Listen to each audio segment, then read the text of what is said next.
Well, hello everybody. A very good morning to you all.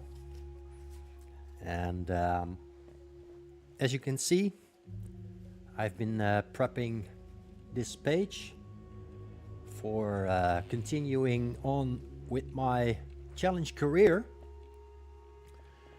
And previously, I've been doing episode 1. That was last week. I completed that one.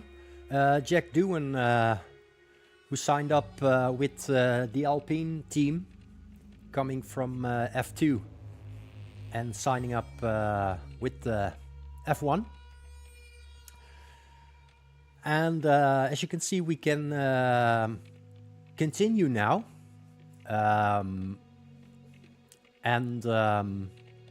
Yeah. Alpine, Jack Doohan, difficulty expert, and so far we have managed to reach 32,383 points, and we can go on to the next one. This one is still open for the next 4 days, and yeah. We are going to start with Imola, and well, the whole basics of challenge career is yeah, a little scenario of yeah, of a random driver, in this case Jack Doohan, who is trying to reach an as high position on the global leaderboard as possible. Well, a lot of guys have been playing episode 2, round 1 and 2, like me. As you can see, I finished up round 1 and round 2. But yeah, since a few days, round 3 and 4 are also open to be played. So I'm going to do that now. Currently at position 668 on the global leaderboard, with a total amount of players of 3,006 players. And yeah, the goal is to reach at least 30,000 points in 2 rounds, so that I can yeah, hopefully reach a position within the top 20. So that's the challenge for me personally, to secure a position within the top 20. And yeah, top 3 currently between 68 and 72,000 points. And yeah, we're gonna try and do better than at least 65 or 67,000 points. Season standings for Jack Doohan in the previous rounds. He has been doing really well with yeah, 2 times podium finish, including fastest lap, so 52 points for him. And Max Verstappen behind with 36 points. Alpine is also leading the constructors with 52 points. Yeah, and we're going to continue now with Imola.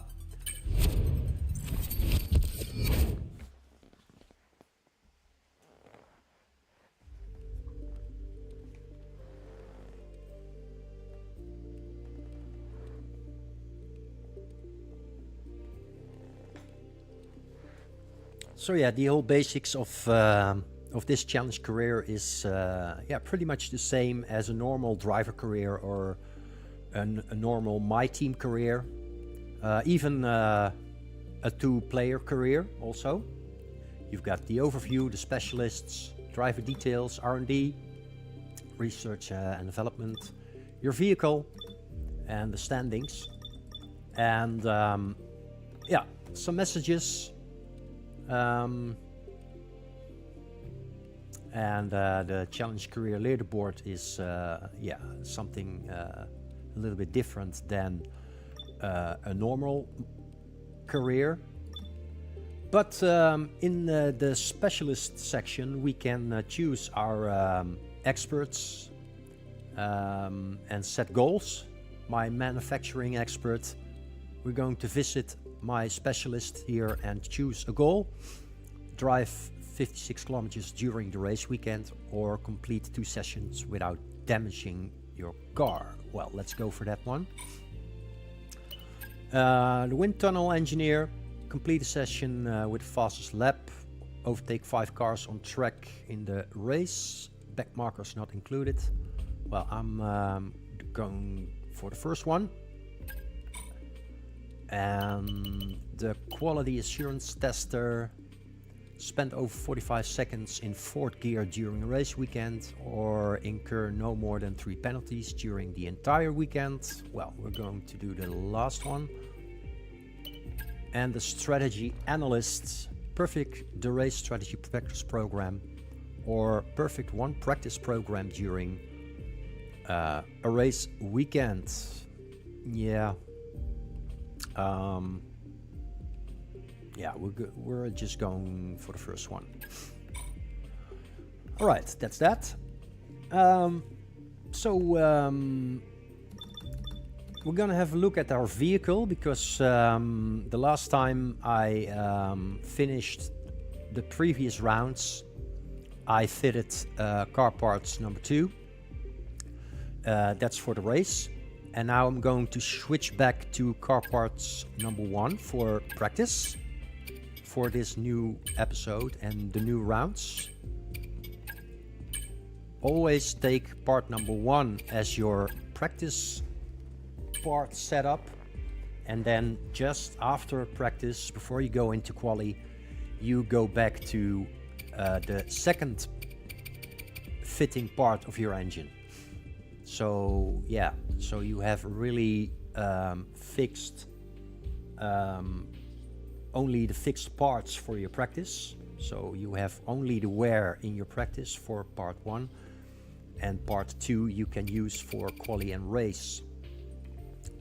So yeah, it gives you a nice overview of how much wear you have in your car parts for practice and car parts for quali and race.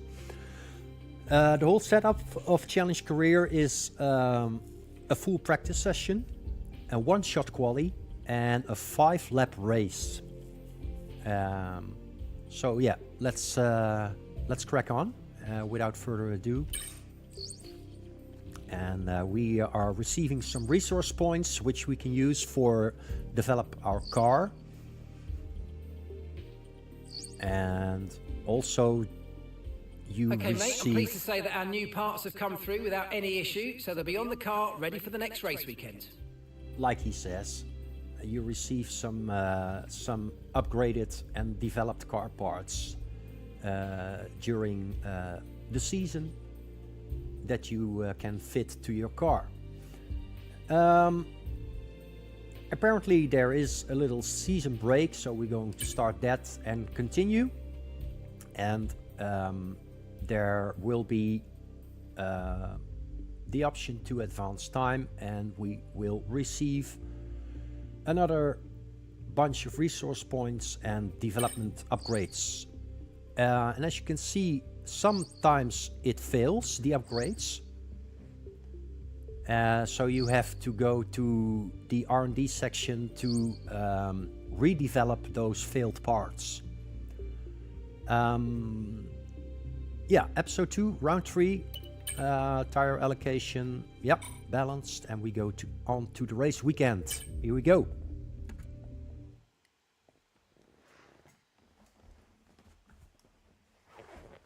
So we're going to enter practice 1, practice number 1, free practice, and we've got a message, a few messages. As you can see, the weight reduction cable assembly part has failed, and the gearbox improved materials have failed. Weather forecast for the race. Looks like it's going to be a wet race. Qualifying is dry. In the standings at the performance update, we are currently in position number 7 when it comes to upgrades. Performance comparison. And speaking of performance update, we're going to the research and development. We've got some resource points to spend, but yeah, let's see what we can do.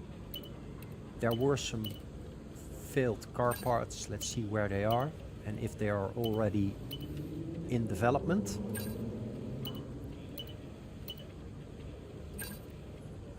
Yeah. My teammate Gasly has that gearbox improved materials in development. That was probably the part that failed. And Gasly also... Oh yeah, that cable assembly, the weight reduction. Gasly has also put that in development for me. So yeah, that's good. It doesn't gonna cost me any resource points, so I can choose to upgrade any part I want.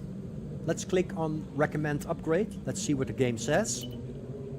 Front wing flap profile. Yeah, but Gasly has it, has an eye on it. It's available, but I'm not going to choose for that. I'm going to choose for something else, and I think I'm going to choose something in the powertrain for the speed. 730, or maybe aerodynamics,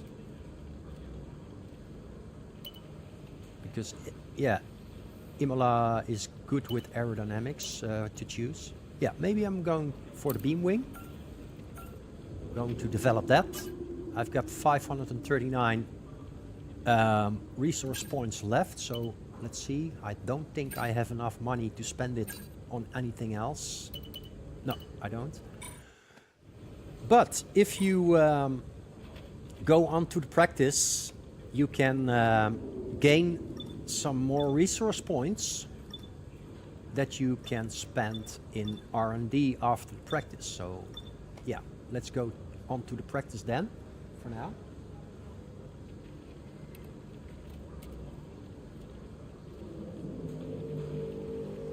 And yeah, let's see what we can do. We are going on track.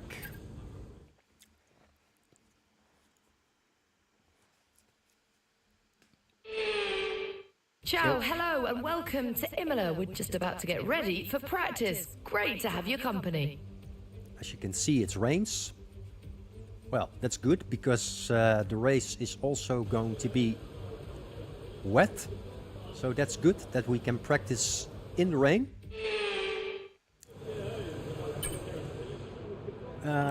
Let's see, have a little look outside, and as you can see, it's still raining in the pit lane. They told you about the new parts that have come in from the factory, right? Well, they're all fitted and good to go. I hope they do the trick. So we're going to load our car setup for Imola and have a little look. Front brake dryers, we're gonna raise it a little bit to the front. Tire pressures are okay. Tire compound is for intermediates. Yeah, sounds logic to me because it rains outside. Let's start with the race strategy. Let's have a look at the fuel load. Yeah, okay. We're gonna go right outside, and let's see how the track feels in wet conditions.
Careful on the throttle, you don't want to spin here.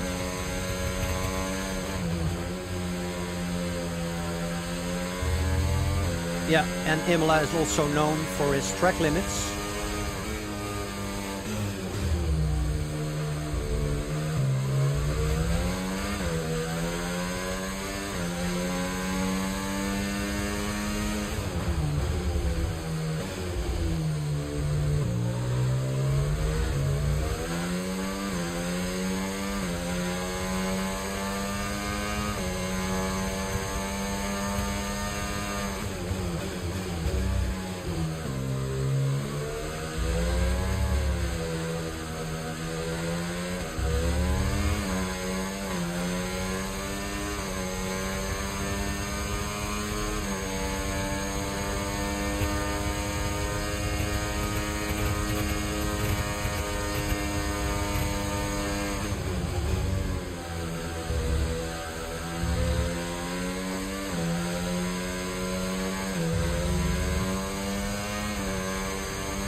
Spin.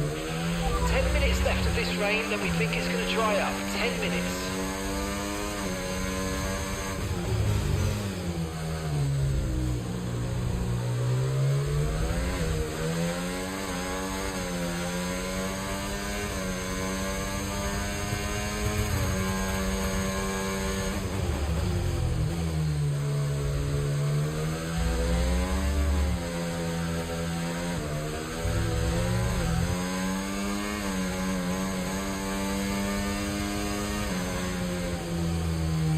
Well, I just realized something. I realized that I didn't set a program to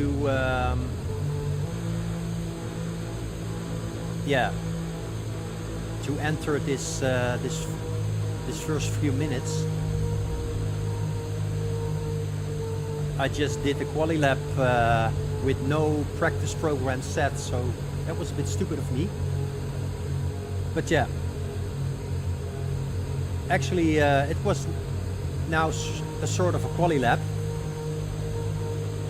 But now I need to reach the pits on low fuel. Understood. Stopping this lap. So yeah, let's see what we can do. It's going to be a very, very slow drive to the pits to reach the pits. Let's make some room for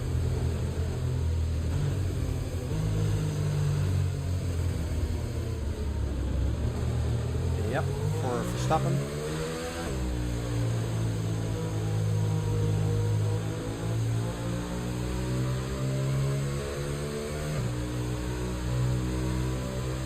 Hopefully we can make it to the pits. Just set our fuel mode to lean, so we don't consume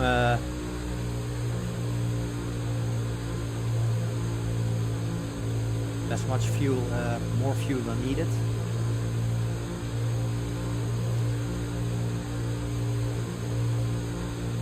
This takes a little bit of time, but yeah, it is what it is. It was my mistake. I didn't set a practice program in the garage, in the box.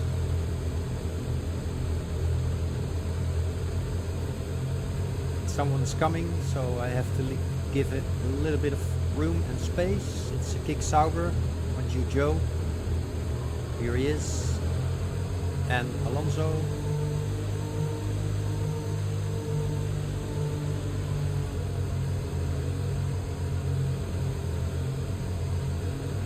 Well, if I continue like this, with this speed and in third gear, I'm going to make it to the pits. Okay, we can take you this lap. Let's have a good look on the mini-map and look behind if someone is coming. There is someone coming, so we have to watch out. Yep. Okay.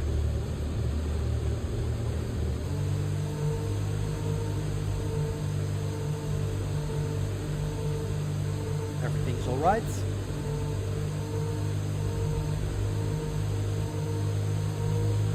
Let's turn over to the right and enter the pits safely. We made it. Well, that's good.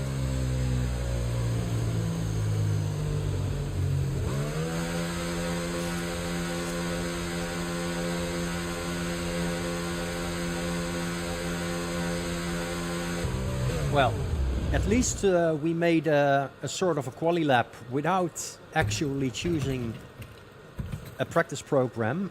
We set the fastest lap with a 126.3 in the wet on inters. So yeah, that's not too bad.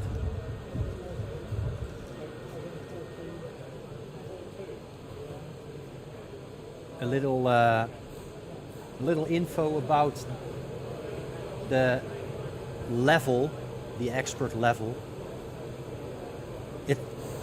You can choose normal or medium or expert level, but it's fair to say that the expert level is not really that expert, because amateur or normal is around 60 to 80 AI level. Medium or average is between 80 and 90 AI level, and expert is around between 90 and 100 AI level. I'd take a set of intermediates in these unpredictable conditions. And you can see by the times that are set by the AI, like Max Verstappen and the others, it's 8 seconds slower than what I did. So yeah, it's not really a challenge for me, but it's a nice nice way to pass some time on F124 ChallengeCareer. Each week I will be streaming the ChallengeCareer.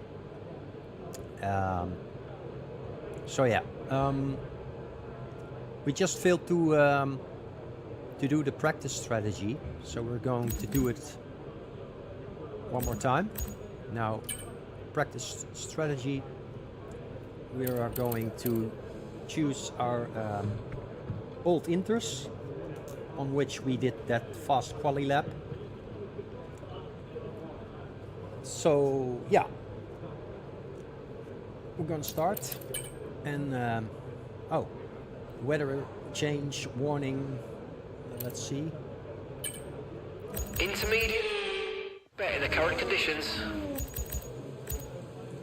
Yeah, it's still raining, so why is it giving a weather change warning? We're going to do it anyway on the inters.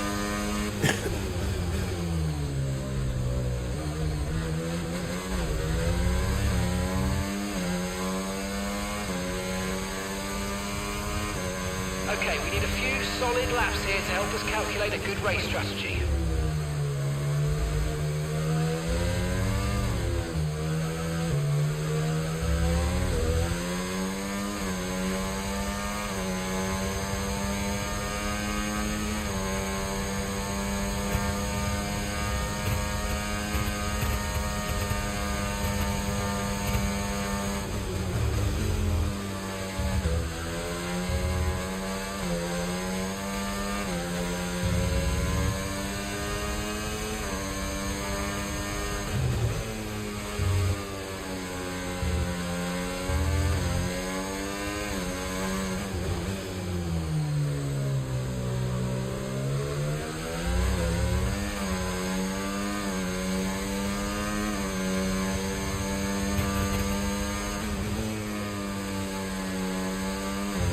Track is drying up already.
Well, good lap again.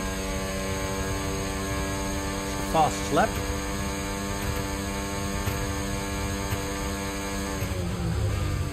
But yeah, the track is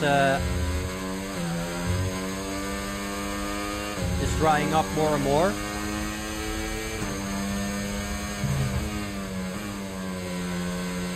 So yeah, the track is going to be better and better.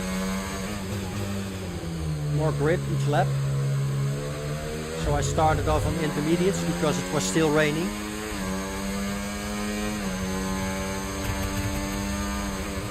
But now it's dry, so yeah. On the dry, the intermediates are going to have some wear and tear. But for now it feels good.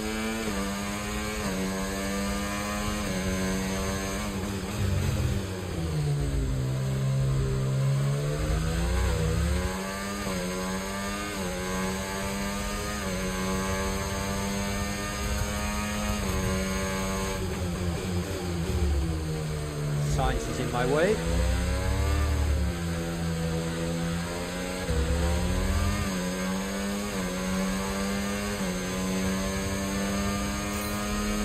gives me a nice slipstream. Not. Whoa, that was dangerous, man.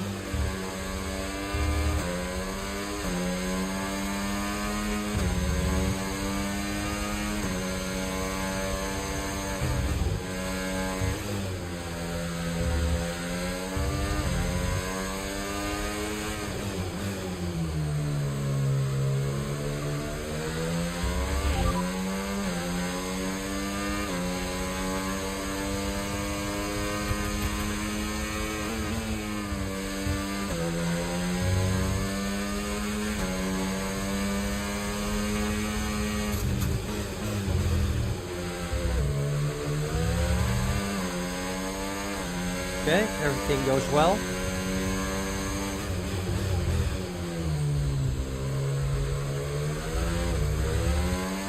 Tire wear, okay, not too bad.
A little bit deep, a little bit of wheel spin.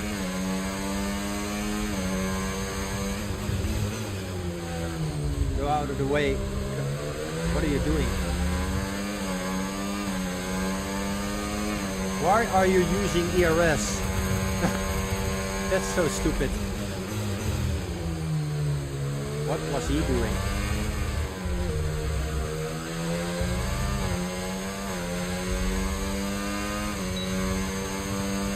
Program complete and a job well done. We got some excellent data for that run, so come on back to the garage and I can take you through the numbers.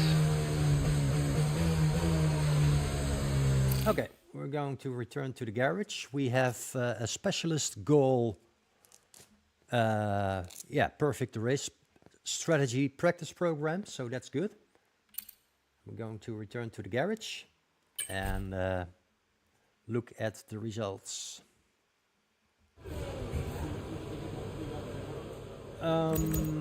Yeah, 4 seconds faster than George Russell on inters.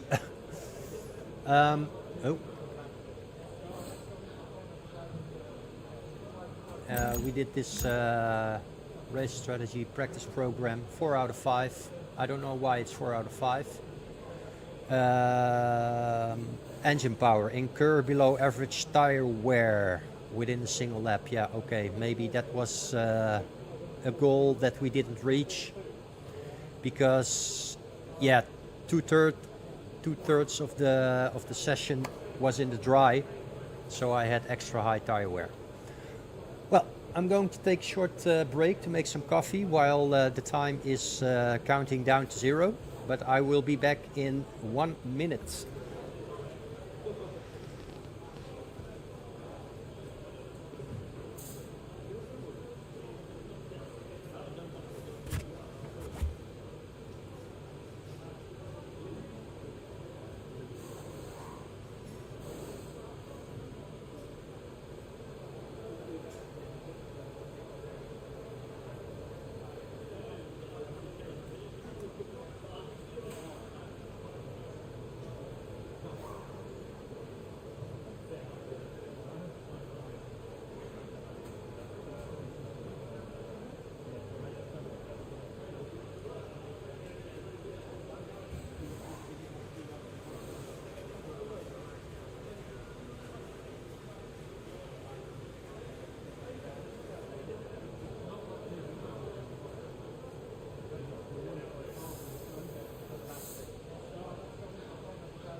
All right, I'm back. I also made some coffee for myself, so that 1 minute became almost 3 minutes. And I also made a quick toilet break. But yeah, we're going to accelerate the time. Let's see one more time. The leaderboard, still 3 seconds faster than the rest, and we're going to accelerate the time. And what an incredible practice session that was. We're going on to practice session number 2.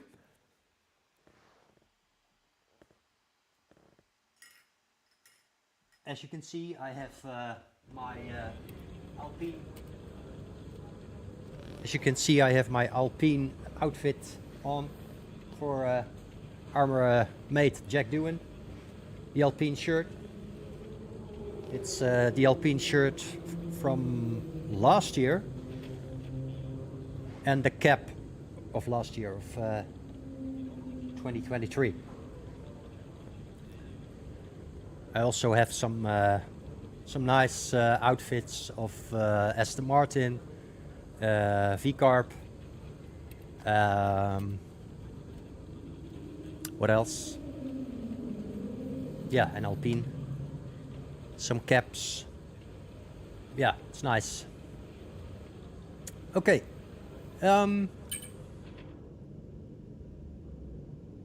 Let's see how the parts are coming along. Not too much wear overall. Yeah, only the internal combustion engine. But we can maybe later on in the durability part, do some reliability on the internal combustion engine, but it's not available yet. So yeah. Okay, we're going to go on to practice number 2. And of course, we're going to do it on track, so we're not going to accelerate this practice session. Let's put on our racing gloves.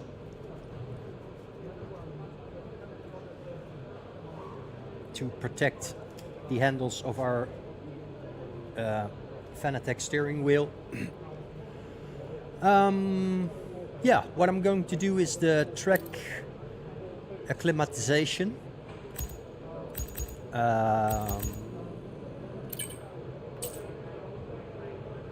Let's see, car setup still okay.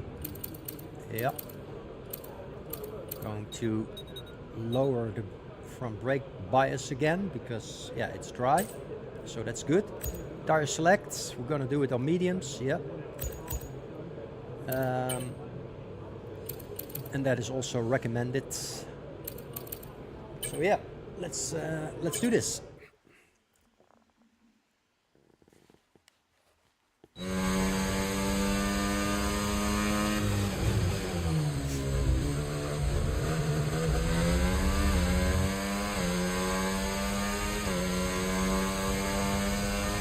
Okay, your goal is to get through as many corner gates as quickly and precisely as possible. Best of luck out there.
Okay, DRS zone coming up. Get ready to open it. Distance is on your MFD.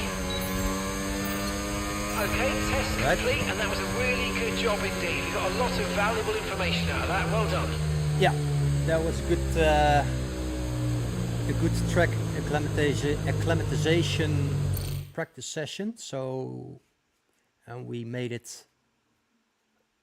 We made another goal. So we perfected the race strategy practice program, and we completed any session with the fastest lap.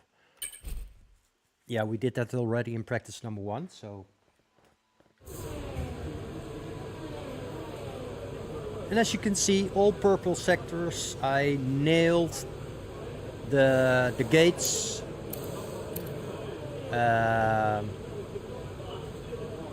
Yeah. So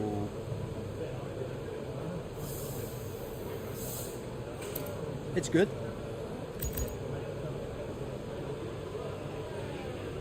We did it on the medium tire with a 117.2. Right, we've got enough fuel for 3 more laps. Albon did a 125. Yeah, as I already mentioned, it's not that much of a challenge AI level wise. This is about 90 or 95 or, well, at the most 100 AI, so that's not too challenging. if you're used to, like me, between 105 and 110 AI. So that leaves us with the qualifying pace. And we're going to do that on softs, of course. So let's head out and drive out. Okay, that's all the checks complete. We're ready to go. So we're going to do an in-lap first to warm up our tires. And as soon as we cross the finish line, we are going full throttle for that quali lap.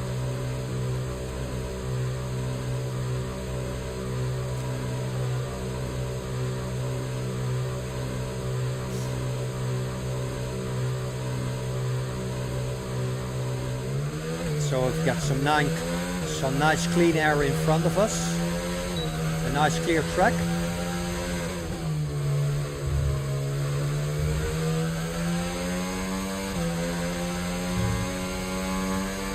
And by weaving from left to right and right to left, you can warm up the tires. It's sometimes not that obvious and not always that easy to warm up the tires properly. But the more speed you carry into the corners, the better the tires will be warming up. But not like this, of course. That's not good for tire wear. Luckily it happens here and not on my flying lap.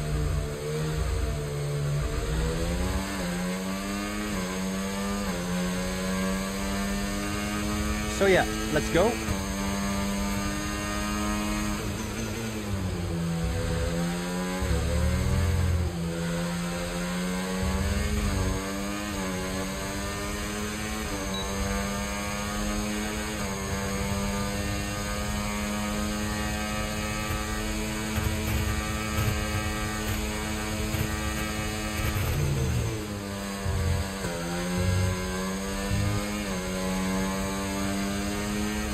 You can see on the delta that I'm really way up there in the purple.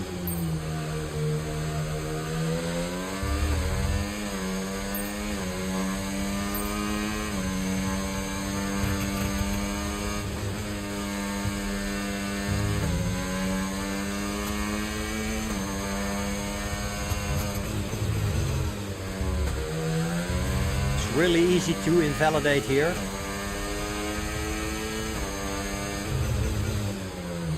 You got to be real careful with the track limits and the warnings.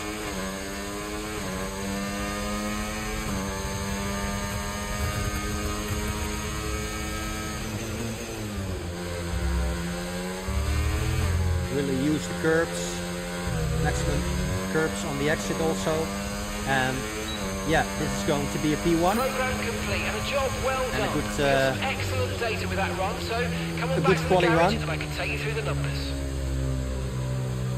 Not the best, could have been faster. 1:15.8 is okay, but my PB is a 1:14.8 or 9.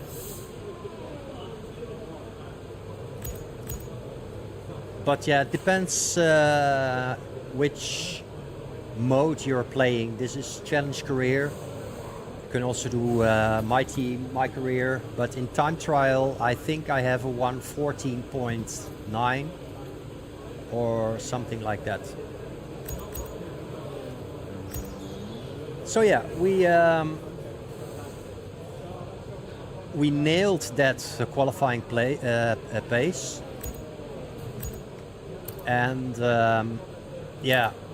those other two, this one for example, track acclimatization, stay within 2 meters of the racing line for an entire lap.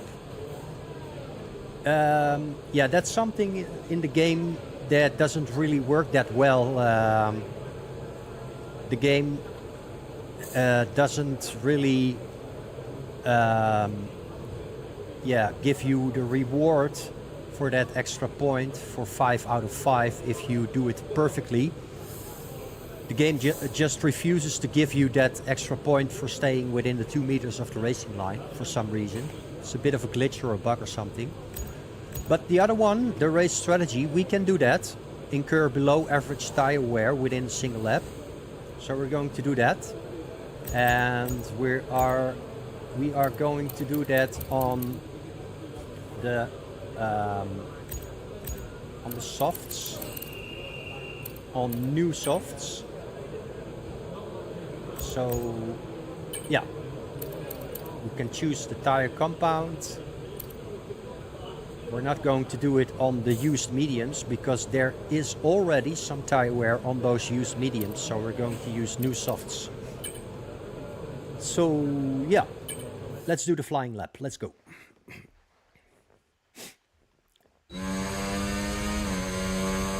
So, race strategy one more time. Let's see what we can do to make it 5 out of 5.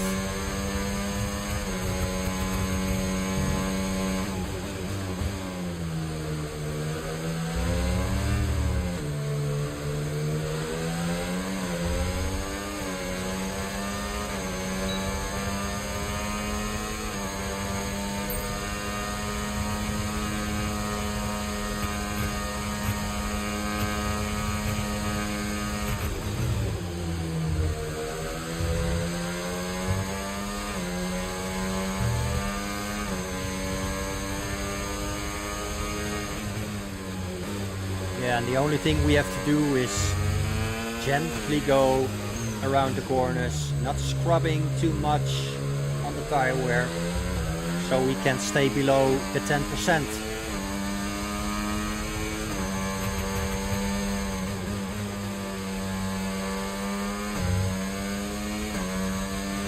And also keeping in mind that we have and keep that green delta above.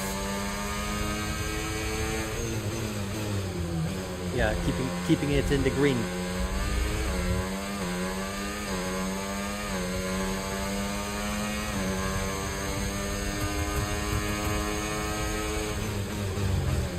But yeah, at this level it's not going to be a problem.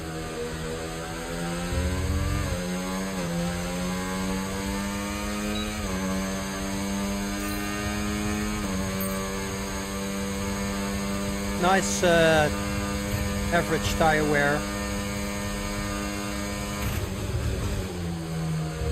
Let's keep it nice and flowy.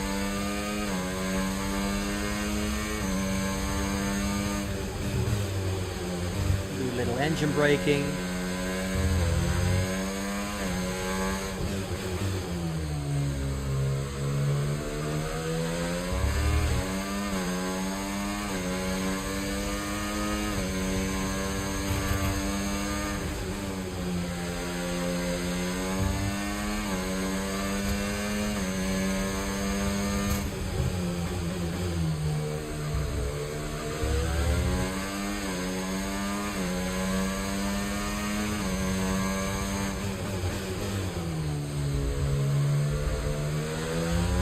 Careful on the throttle, no wheel spin, that's very important for tire wear. Keep it as low as possible.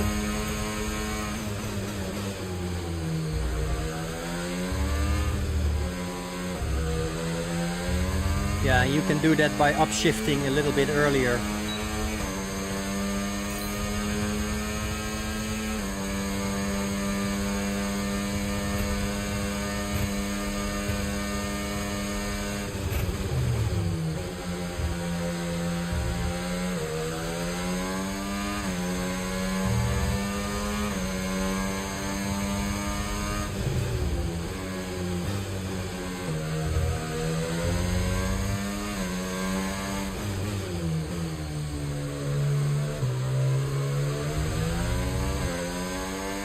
Nice and easy.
Well, still below the 10%, that's our goal.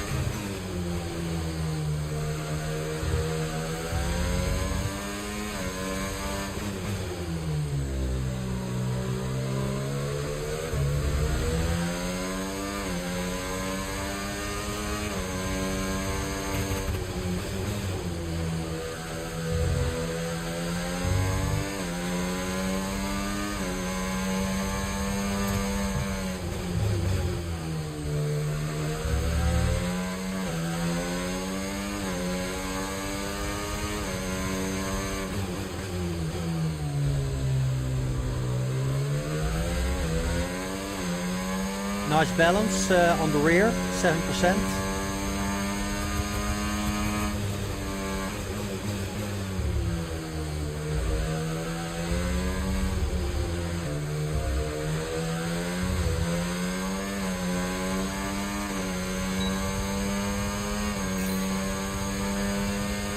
Well, final lap.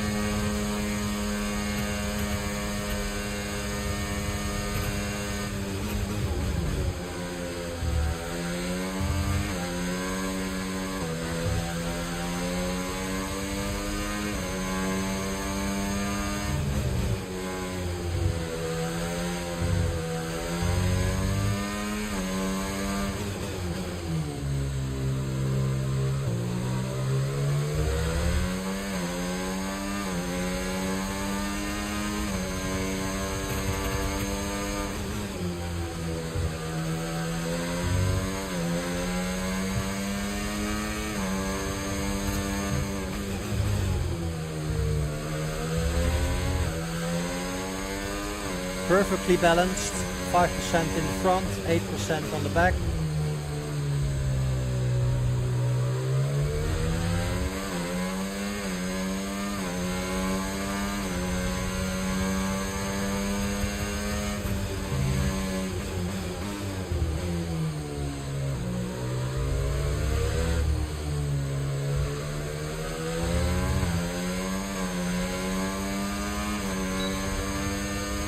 Okay, test complete, and that was a really good job indeed. We got a lot of valuable information out of that. Well done.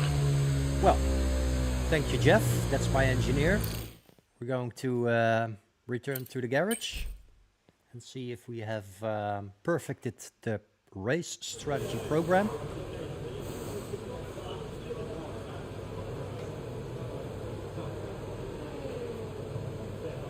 Well, as you can see,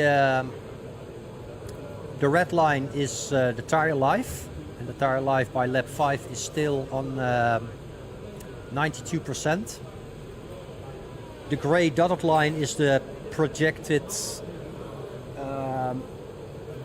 tire life which Pirelli gives when they give out the tires. The green line is the average tire degradation of all the other cars.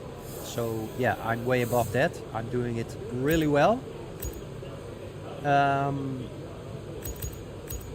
So yeah, race strategy is perfect. We're going to accelerate the time.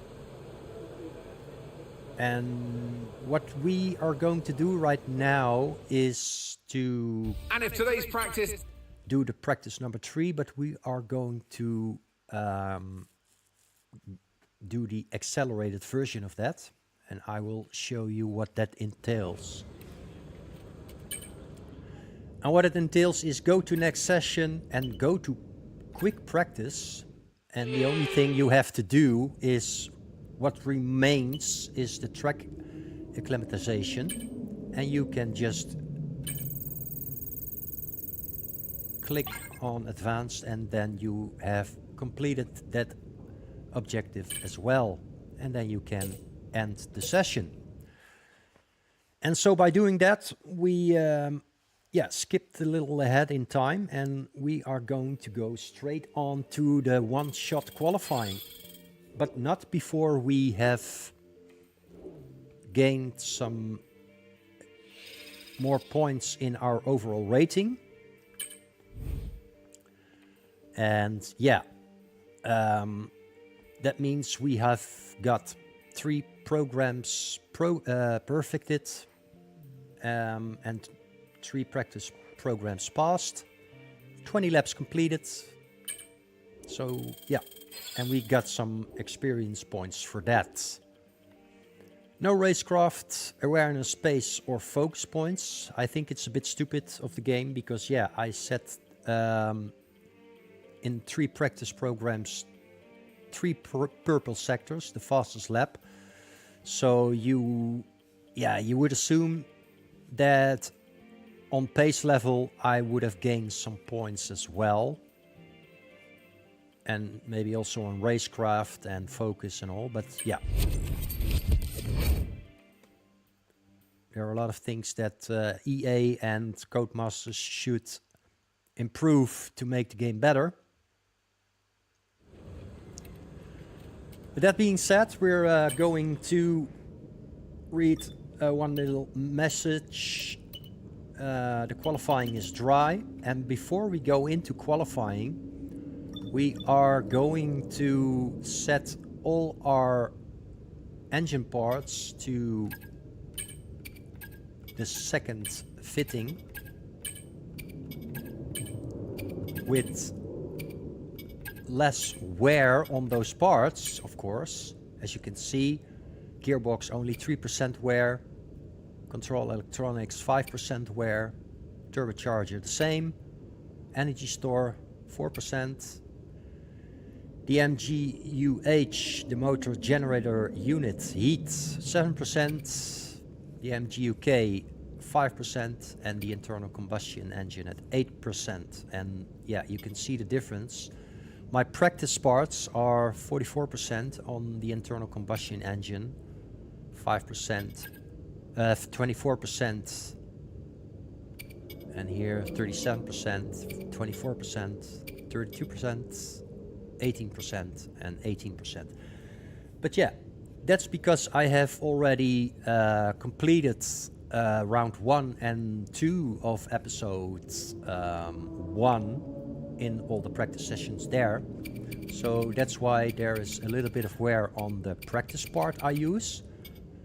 But before you go into quali, you always have to put it on the second part without receiving any penalties. Hey MJ, good morning mate. Welcome that you joined my live stream on ChallengeCareer. I was just finishing up the practice session on Imola in round 2, episode 2, round 3. And I was just going to give it a little look into the R&D section, if we can buy anything. Yes, we can in the aerodynamics department. Nothing is available in the chassis department. Gasly completed the floor stiffening stay positioning for me, so that's good. I don't have to do that and have to waste any resource point. But what is cool here is that we have a 33% reduction on the ignition system. So for the powertrain department, I'm going to choose this, so it gives me a little bit of extra power on the straights. And you can see it's a major development for Alpine. And on the right corner you can see the blue line. that is a good development upgrade. We've got 349 resource points left, but with that kind of money we can't buy anything else. So yeah, we're going to go straight into the one-shot qualifying. Well, so we perfected all practice sessions 1, 2, and 3. We're going to do the one-shot quali, and yeah, it's not going to be that hard of a challenge, but because I already said in during this stream, if you're just joining in, if you do a ChallengeCareer, yeah, the lowest level is for the novices, the just beginners, and the AI level is between 40 and 60. Then you have the normal or average driver, and that is around between 60 and 80 AI. And yeah, like me, I'm doing the expert level for 2 years now in ChallengeCareer, and yeah, that's not much of a challenge. It's around 90, between 90 and 100 AI, or 80 or 100 AI. I don't know what the game is setting for a level, for a base level in this ChallengeCareer. But you will see in the time I will set in quali that yeah, the gap between me and the rest of the field is going to be around 5 or 6 seconds. So I think it's the AI level of the AI is about 90, because it's 2 seconds per AI level point, or 1 second, I think. So I think the AI level here is around 90 or something, or 95. Doesn't really matter. We are going to go into the quali. Just checked my car parts, because one part wasn't set to part 1. It needs to be part 2. And also the internal combustion engine has to be on part 2 and not part 1, because there's too much wear on the internal combustion engine. So always, before you go into the quali after practice, set it on the most freshest engine parts. And well, onto the one-shot quali we go. And as you can see, the race is going to be wet. It's a 5-lapper.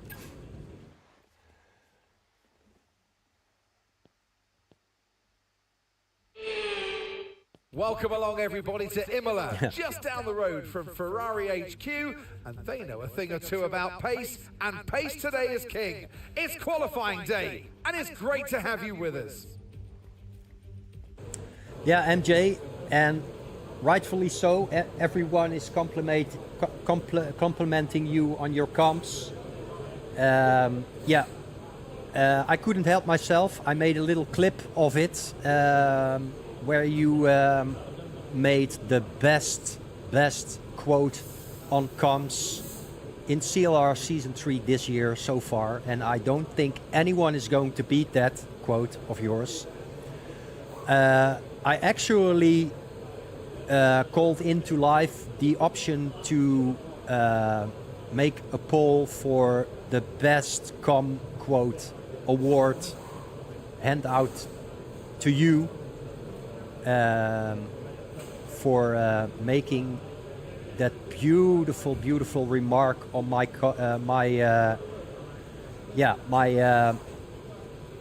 action to being very hungry and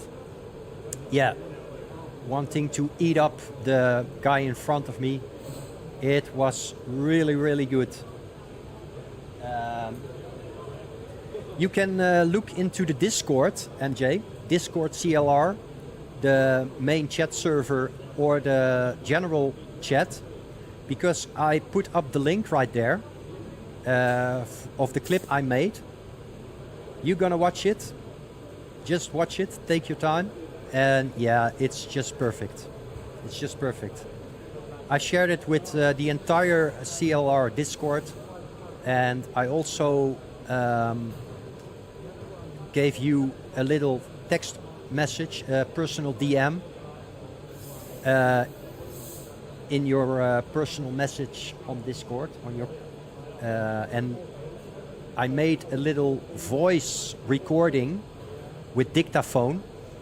Only your comms on that special lap, which you commentated. Yeah, just listen it, just watch it, and yeah, I really mentioned you because yeah, that was the best comms and the best quote I ever heard, and I don't think anyone is going to do a better quote than you.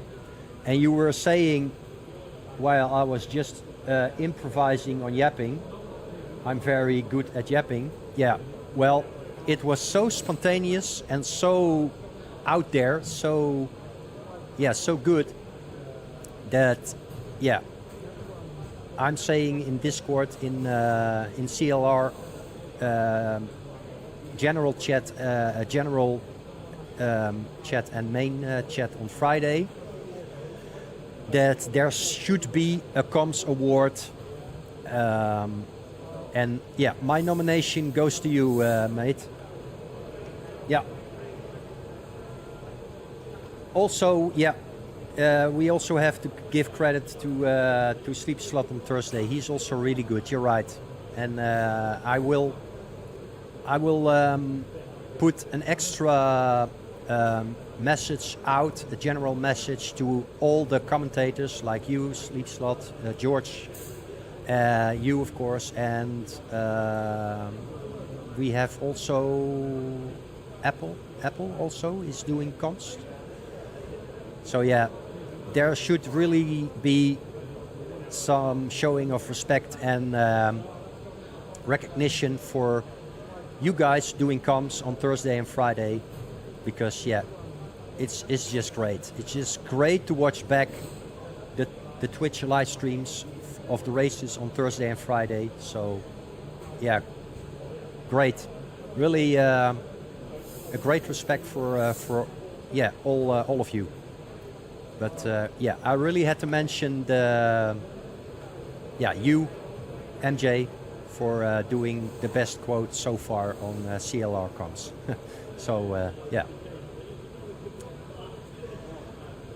That being said, let's continue and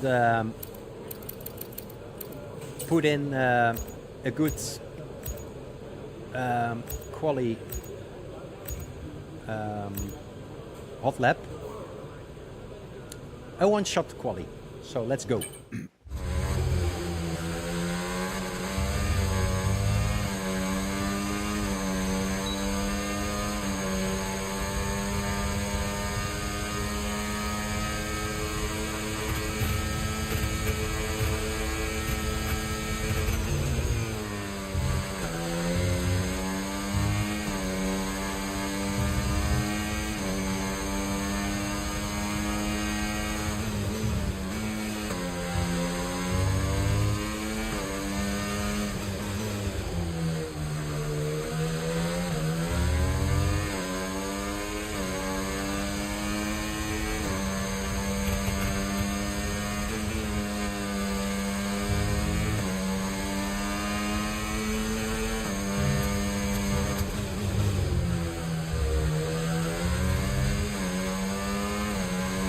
Really be careful with track limits here.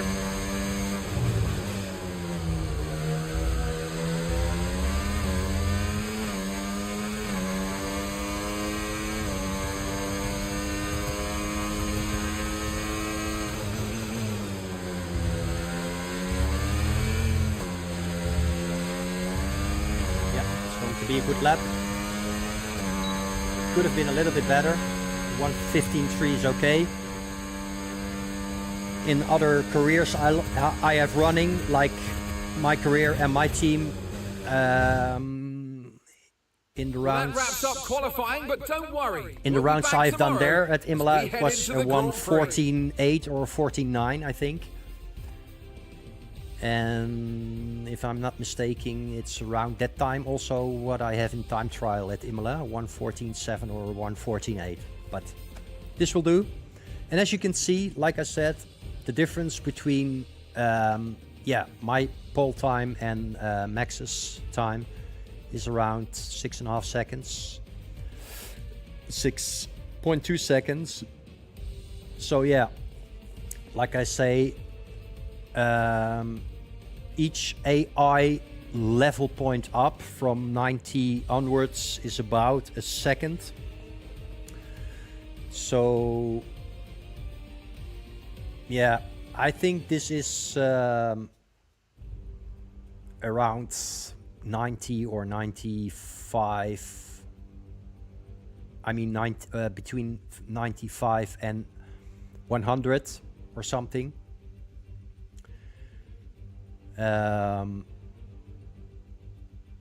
Or maybe it's 100, because I'm used to 105 AI in my career. And if I'm competing with Max, the difference in 105 AI between Max and me is usually around 3/10 or something, or 2/10 at 105 AI. So if you reduce those 6 seconds from 105 AI, as in 6 points, then you have 105 AI minus 6 is 99 AI. So I think this is around between 95 and 100 AI, Challenge Career. But yeah, doesn't really matter. I find it always a nice challenge, this Challenge Career. And well, standings for Jack Doohan. In episode 3, round 1 and 2. In episode 2, Jack Doohan scored 2 times 26 points. Constructor standings the same. So yeah, my teammate Pierre Gasly is not putting in his part for accumulating points for the constructors, but yeah, no problem. So yeah, we are going on with the race then, before we see that we receive some points pace-wise, of course, because yeah, we set the fastest lap time in the one-shot quali.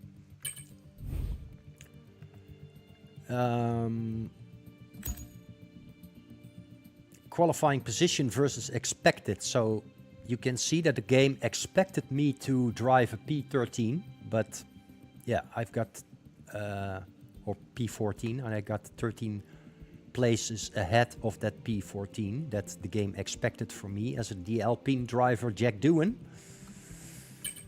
So yeah, you receive some points for that, as you can see, 2,000 points. So that's good for the overall global leaderboard, because I was, after 2 rounds in episode 3, in the first 2 races last week, I was at position 608. Now I'm at position 570. But the most points are gained during the race and after the race, of course, and all the points will be added up together. And I'm expecting to receive around 30,000 or 35,000 points after this episode of Challenge Career for this week. So yeah, we go on to the race. It's a wet race. I'm usually pretty good in the wet, at least when it's on inters, but it looks like it's going to be on full wets. Yeah, my preference is inters. I don't really like the full wets. It's just like skating on an ice skate track, drifting on ice. But yeah, we'll see what we can do. The race always takes some time to load up for some reason, but...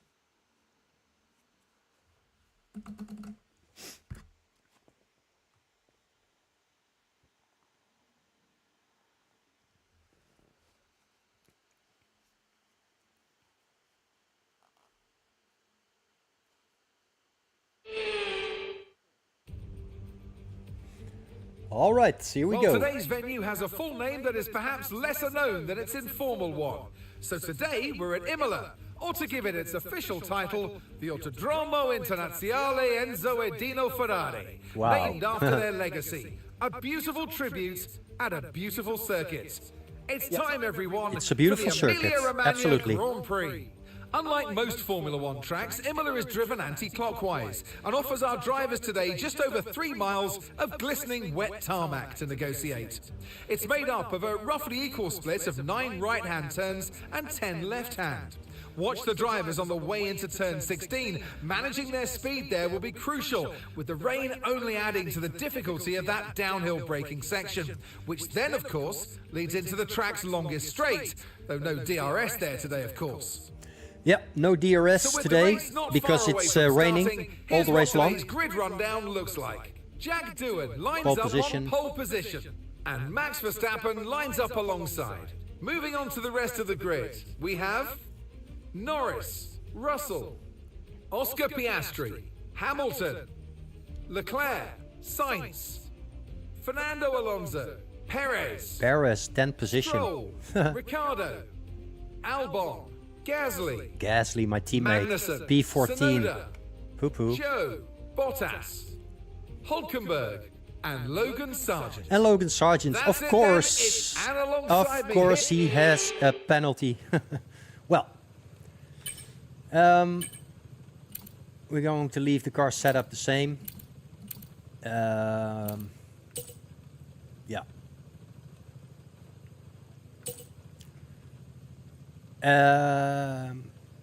If I see it correctly, if I have a little peek under the tire blankets, we are going to start on inters. So that's a good thing for me. I like it. It's positive. So that means that there is not enough standing water on the track to start off at the full wets. So yeah, let's start the race. Let's go.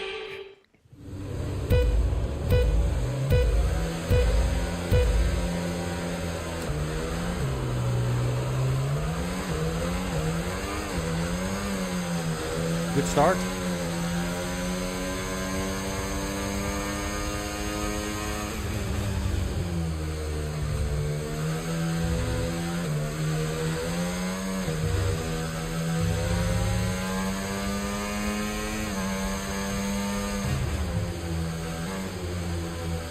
As you can see, I already pulled a gap of 3 seconds.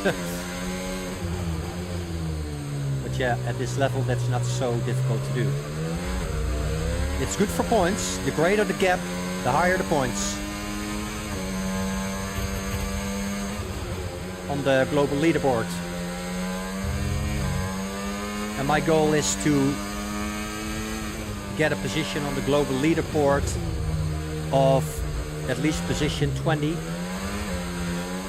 of the 3,000 people who have played this challenge career so far.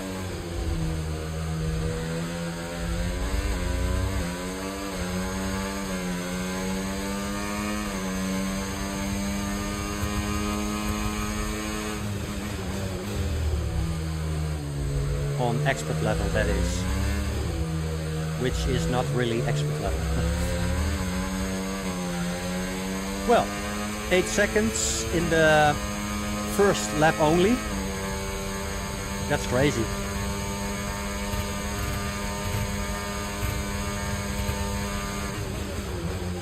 If it's going to be 8 seconds a lap, I'm going to have 40 seconds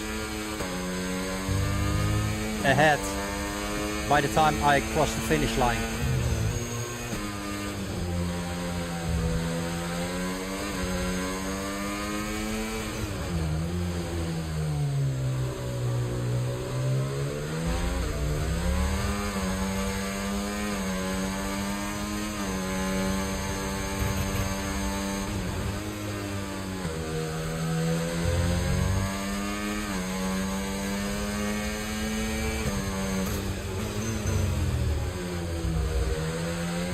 It's so nice, this feeling that you are sliding and drifting into the corner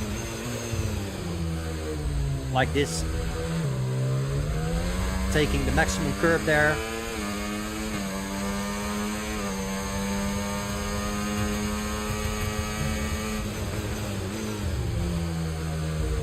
Nice drift into this corner, exit, take the maximum curve there, and on the throttle we go for the fastest lap so far.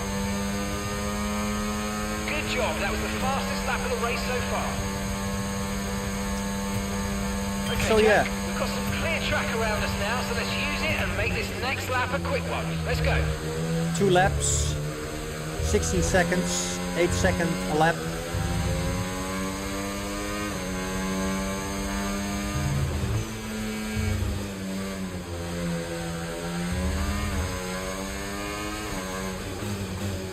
And another purple first sector.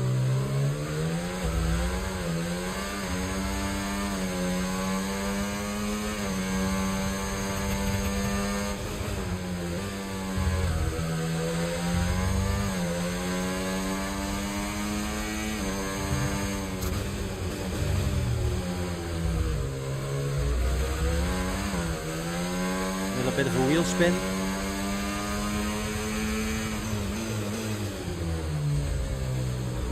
Nice.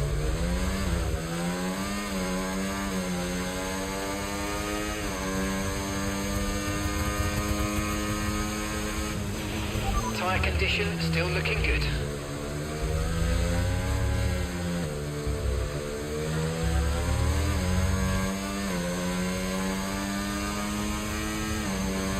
Great stuff, mate. You hit the target well there. Nice another one. fastest lap. In this race though, so keep your head down. And 3 times 8 seconds is 24 seconds. So are we going to make that 40 seconds lead by the time we end this race?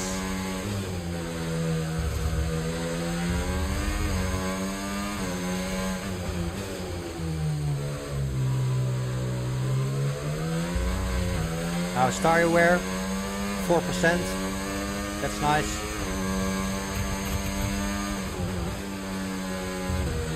Careful on the throttle here.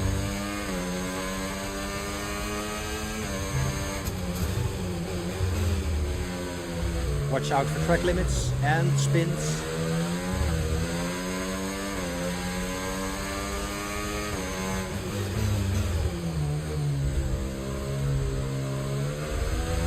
Yep, nice traction out of that corner. By 38.1 seconds.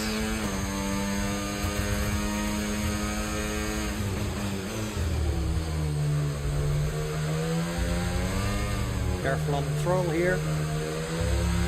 Yep, good exit. 4 times 8 seconds, 32 seconds, and we are 33 seconds ahead, so we're on schedule for those 40 seconds lead by the time we finish this final lap. It's insane actually.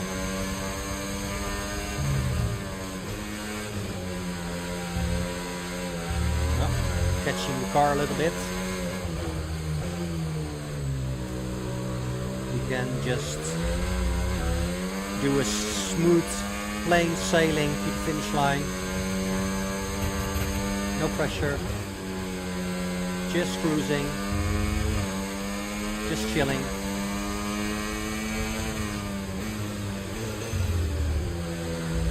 Also very important for points, not make any track limits or invalidations or warnings. That's very good for points in the global leaderboard, not making any mistakes. And we've got that 40 seconds, that 40-second lead at the finish line.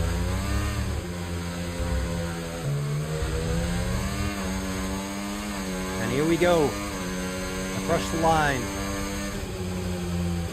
And that was the race at Fantastic Imola. drive. That's just fantastic. Amazing. You deserved that race win. Well done, mate. Yeah. Thank you. Watching the Be Cute late morning show with coffee. Exactly. Always with coffee. And so, wins yeah. in a row now, of course, Croft. You've thrown the gauntlet down. The drivers are out there 3 now. wins They in a row, realise exactly. that they are the target. They're the ones to beat. They've got the energy. They've got the momentum on In their episode side. episode 1, round 1 and 2, I won 2 times. 2 times 26 As today's points. winners make their way up the podium steps, the folks at Alpine have shown... And with that, we wrap up another weekend of motorsport action. But with more races lined up, be sure to join us when we come back with more Formula One. Well, as you can see, the difference is almost 10 seconds in this race on the Inters. Fastest lap 125.4 in the rain on Inters. Max did 135 points, flat, 135 flat. So yeah, that's how you can see the difference between me and the AI. But yeah, expert level, once again, doesn't say anything here. It's not expert. So yeah, the standings, current standings, 78 maximum points. For, we have done Imola now, round 3 in season 3, week 39. Last week 38 I did well, and the week before in week 37 I did also very well. So I got maximum points. For the constructors we have Alpine with 78 points, then Red Bull with 60 points, then McLaren, and then Mercedes, and then Ferrari. So yeah, Alpine is the odd one out, as we say. He shouldn't be up there, but he is. Gasly not scoring points. He hasn't scored any points yet, and I don't think he will. So we're going to advance now and finish up and round up this driver career, because we are going to Monza now. It's the same thing. We are going to do the practice sessions, the one-shot quali and the race at Monza. But first we're going to have a look at our accolades we have accomplished. We have gained some points, the maximum points. For increasing experience, we have maximum championship points so far. And yeah, the game rewards us with a lot of experience points, a lot of racecraft points, a lot of awareness points, and a lot of pace points, and a lot of focus points. So overall rating is increasing from 72 to 75. How about that? You can have a little detailed look in what we have achieved. No DNFs, teammate rivalry. There is always a little glitch or bug in the game which says weekend rating decline. Ratings will naturally reduce over time. I don't know why the game does that. It's a stupid thing, but yeah, it is what it is. We have to deal with it. Finishing position versus starting position, 1,000 points. Teammate rivalry again, and that stupid rating decline.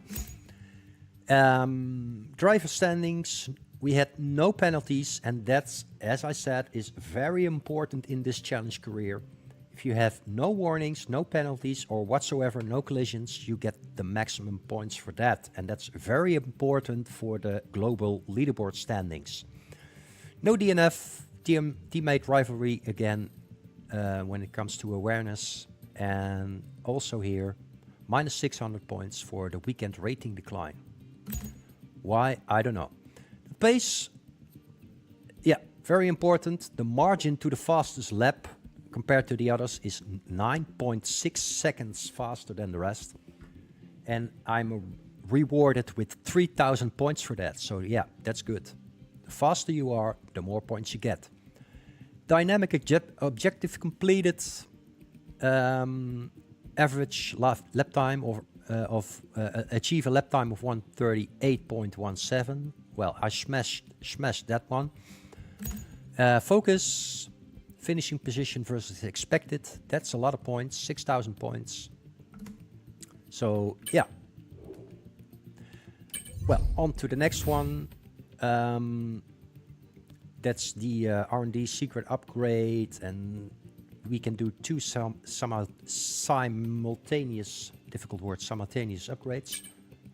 Well, our experts for the goals we have achieved. We're just going to continue.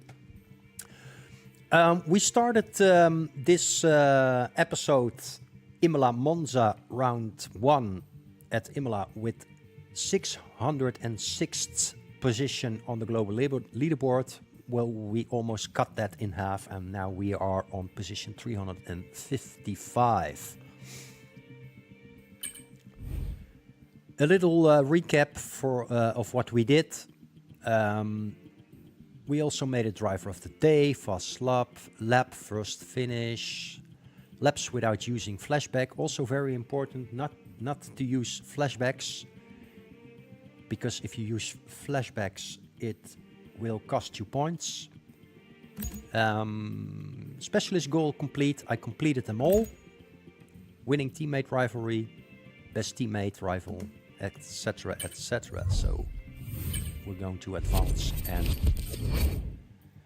let's crack on with the next rounds. And it's the last round of episode 2 for this week. Round 2, episode 2. We can have a little look on the global leaderboard. We are now in the position 355th with 49,452 points. And we were coming from the position around 31 or 32,000 points. So I made 16 or 17,000 points. So yeah, to reach our goal to end up within the top 20, we need another 18,000 points. So yeah, there are some guys, for example, Passy 3BG. I know him because he is in the same leaderboard for ranked multiplayer for promotion next week to Elite again. I think he is currently leading that promotion board. I'm on P3, I think. Yeah. As a Psycho, my former 2-player career mate from Germany. He's on position 8. Then we have, some guys I don't know. But yeah, we are going to Monza. And really high-speed track. I really like it.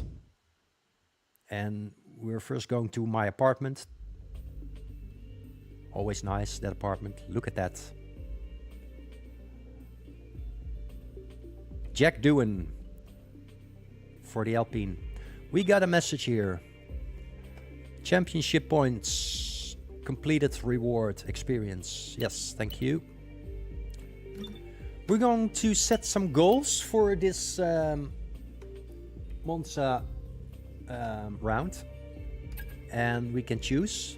Finish in a better position than your teammate in qualifying. Include sprint qualifying. Achieve a position of 13 or better in qualifying. Well, we're going to do...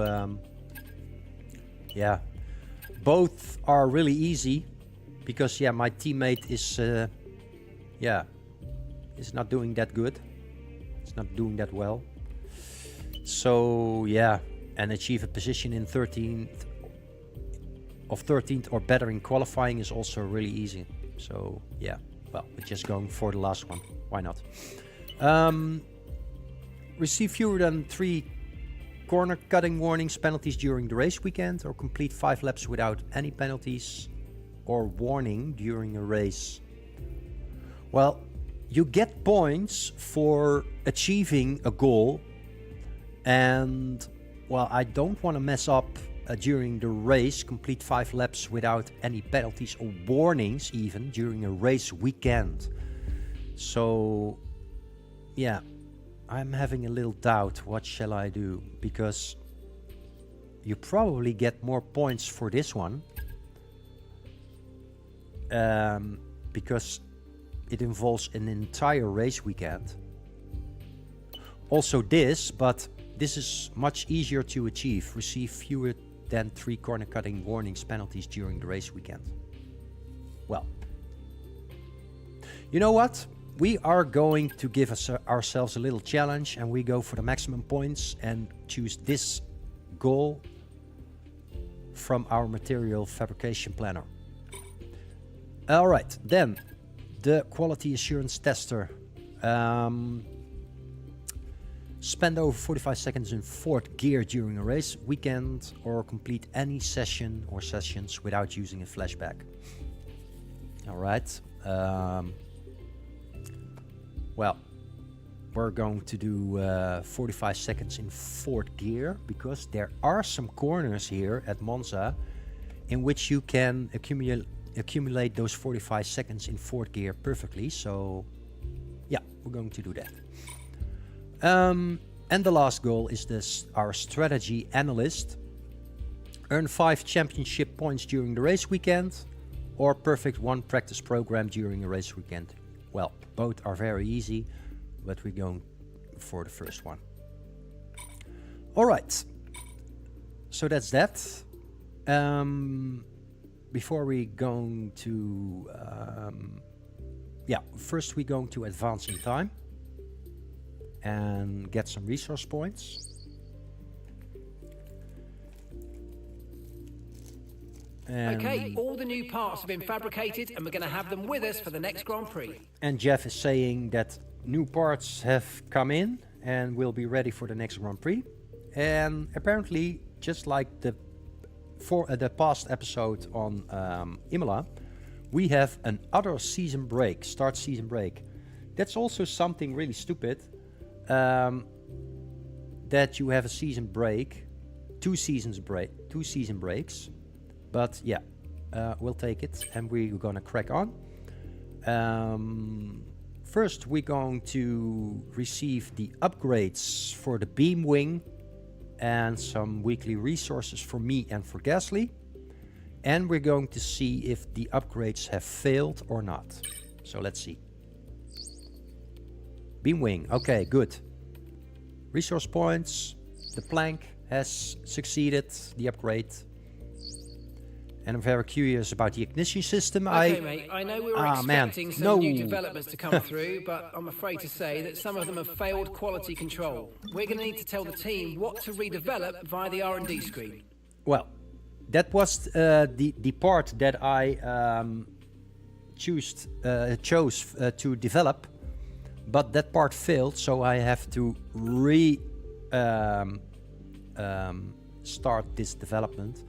But this time we have no failure chance, but the downside is that this part is only going to be ready for September the 16th. So yeah, that's in 2 weeks time, after the Baku Grand Prix and before the Singapore Grand Prix.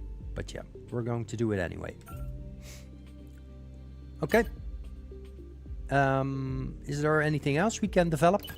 Yes, we can. Cockpit weight reduction.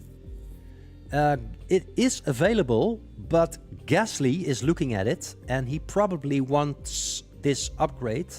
But yeah, he's going. If he wants, he can pay for it for me, because it's an upgrade which will be fitted as well as on his car, but also on my car. So I will let him deal with that. Let's see if we can upgrade something else. for 654 resource points? No, we can't. Yes, we can. Look at that. That's what I wanted in the race before. The internal combustion engine, improved materials, the durability. So I'm going to choose this one because it prevents further speed up wear on the internal combustion engine. So I'm going to do this one. It will be ready before the Singapore Grand Prix. All right. 224 resource points left. That's not much. We can't do anything with that.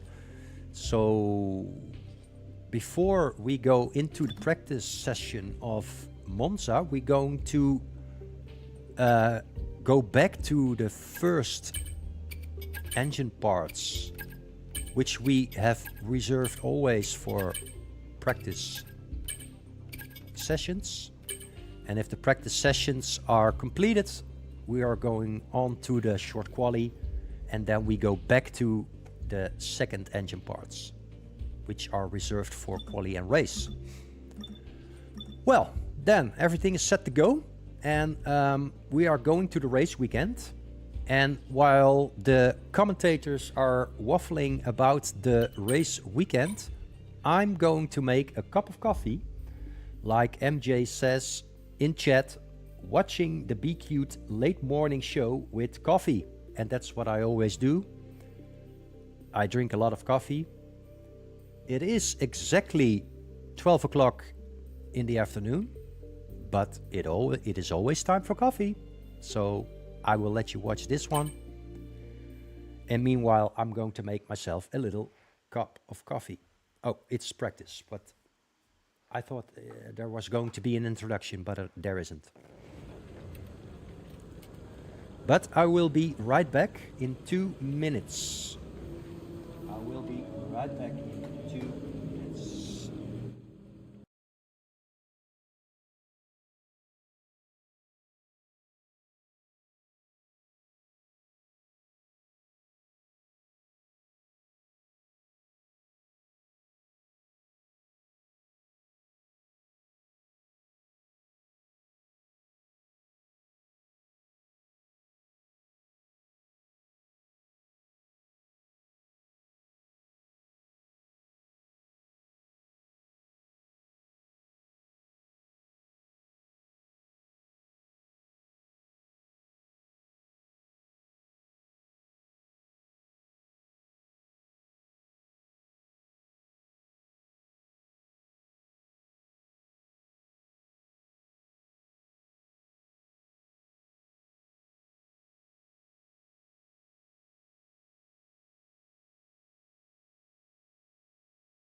Sorry for the long wait.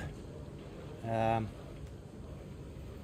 not only made myself a new cup of coffee, I also had to do, well, let's say a little longer extended toilet break, if you know what I mean. And I also made a message on CLR Discord main chat, server chat, to put out a general word on our commentators, MJB, George Gamer, Sleepy Slot, and Cree Appy, for doing the comms on the CLR Thursday and CLR Friday league races, always to be seen and broadcasted on Twitch with comms of NJ and George Gamer on Friday evenings. Yesterday was CLR round 4 at Canada, and yeah, especially I want to mention MJ again for doing great comms alongside George Gamer, who is also a very gifted and talented commentator. But also Sleepy Slot and Appy. They are doing the comms on Thursday, in which I participate also in the Thursday evening league. So yeah, thumbs up for those guys. We really appreciate them, adore them for their gifted talent to do the comms so passionately, with so much animation and entertainment and professionalism. So I want to mention that again. So yeah, that being said, we're going to continue our next round. And as you can see, the race will be dry, partly sunny and cloudy, qualifying under dry conditions. Slight overcast and cloudy, but dry, so that's good. And well, practice 1 is wet, practice 2 is possibly wet, but it could be dry in the first part of practice 2, or dry on the last part of practice 2. We're going to see that. Practice 3 is going to be dry. So yeah, the most important part in practice 3 will be, if there is any qualifying practice session, we will do that in practice number 3. We are going to do the track acclimatization on practice number 1, and we're going to do the race strategy on practice number 2. So yeah, let's go on and continue. Let's go on track for the final rounds of this week 39 of ChallengeCareer. It's the fastest track on the calendar. The grandstands are awash with Ferrari red. It's time for practice here in Monza. Welcome along. Thank you, Natalie Pinkham. She has a nice, sexy little voice, I think. Well.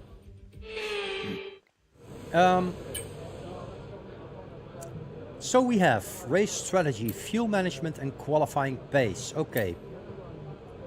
We're going to start off with the race strategy in this practice 1. I've had a chat with the R&D team about the new parts, and we're happy that they've been integrated into the car okay. With any luck, you'll be able to feel the improvement, so go and give them a try. And we're going to do Monza. I still got an old setup. I have to increase the tire pressures here.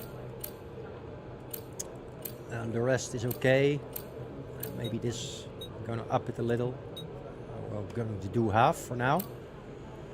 Normally this should be 100, but well, yeah, now actually as it was, it's quite good for the rain to have a little bit less diff on throttle. Because yeah,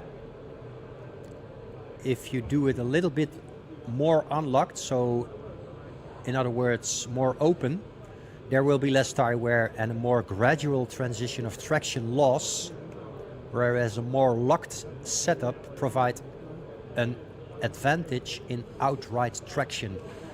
But in the rain, you don't want that outright traction because, you risk losing the car. Pause. What do you mean, pause? Did I take a pause for the coffee? Or do I need to pause the game? I don't know what you mean. But I've taken my pause on different levels. I've taken a toilet pause, I've taken a coffee pause. I've taken a pause from the game to add a little message in the CLR Discord main chat and server chat on Thursday and Friday about you guys in comps. Not only you, MJ, but also Sleepy Slut and George Gamer and Happy. To give you credit and recognition for what you are doing in comps during our Friday and Thursday races. So yeah, that's why I've taken that pause. But the break is over. We're going to go into the race strategy in the rain on Inters, and we're going to go for this flying lap. Why not? Saves us a little bit of time. All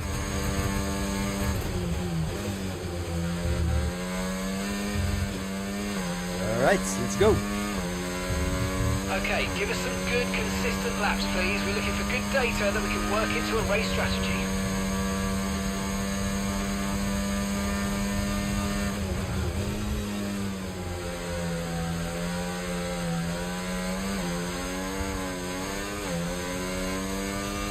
A little bit of sliding.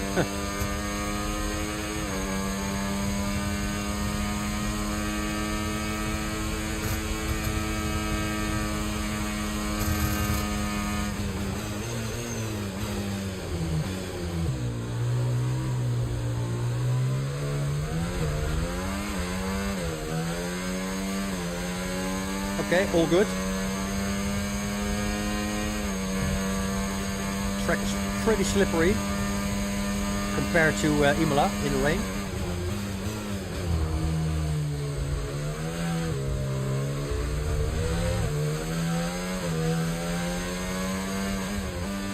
Tire temps always an issue in the rain.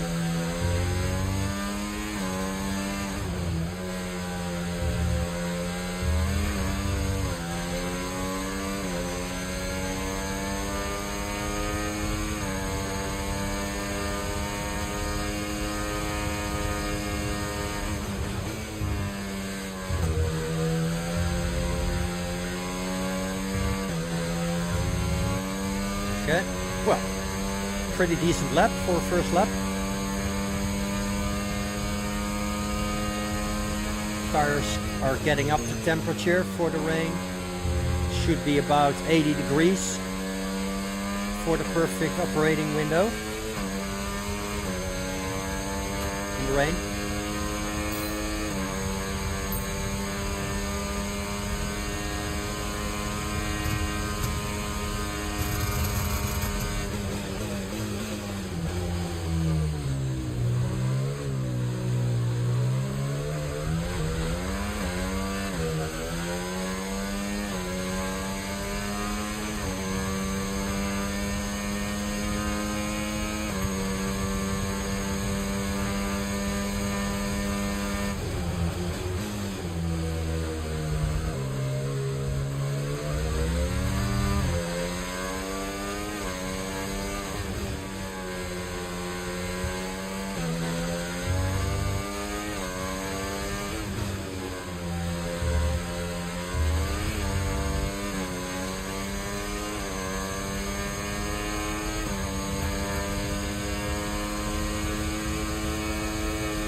Okay, it's a pretty decent lap also.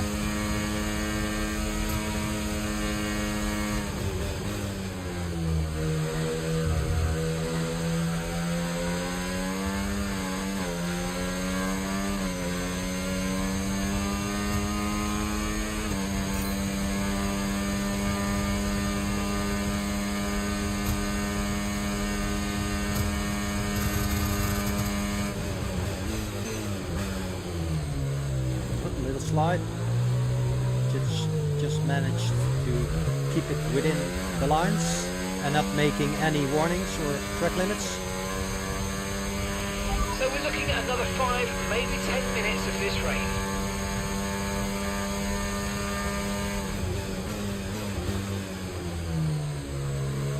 A little bit deep.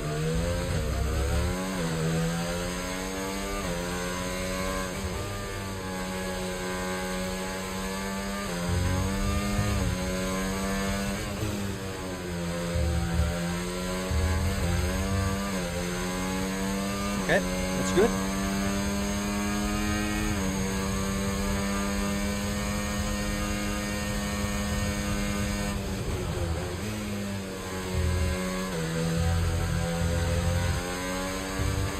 Ah, that was nice and flowy.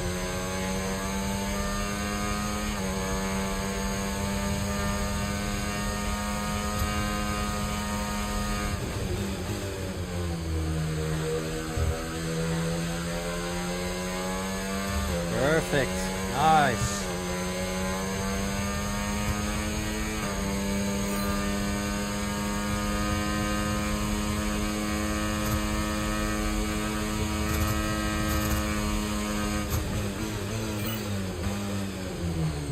Oh, we have another goal completed. It's nice.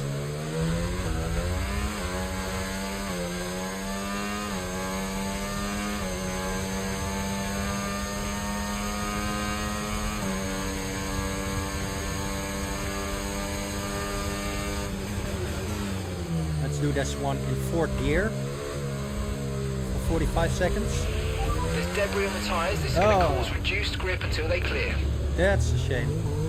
Okay, you have a lot of front wing damage. Box for a new one.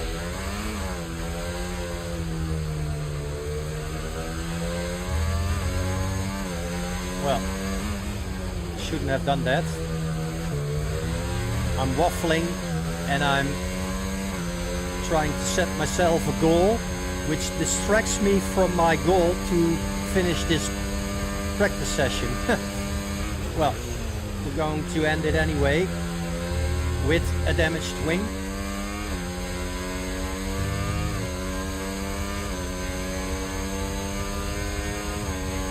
We're still in the green delta, so it shouldn't be a problem at this level, but normally you can't do this.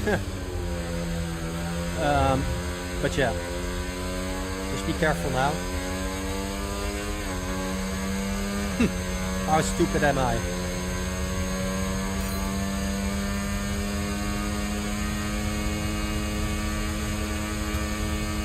Okay, brake a little bit earlier then. Yeah, managed to keep it on the gray stuff.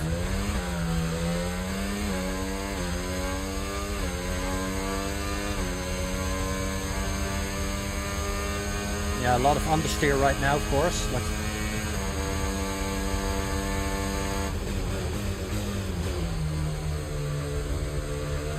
Just be careful on the throttle and there's no problem. An extra downshift is not even necessary. Yeah, normally you take that in 5th or 6th. This one in 6th, but yeah. It's quite alright.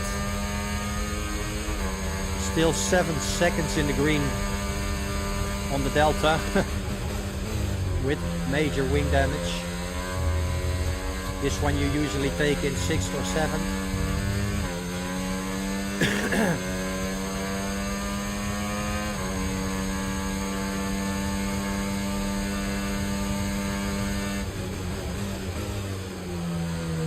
This also in 7th.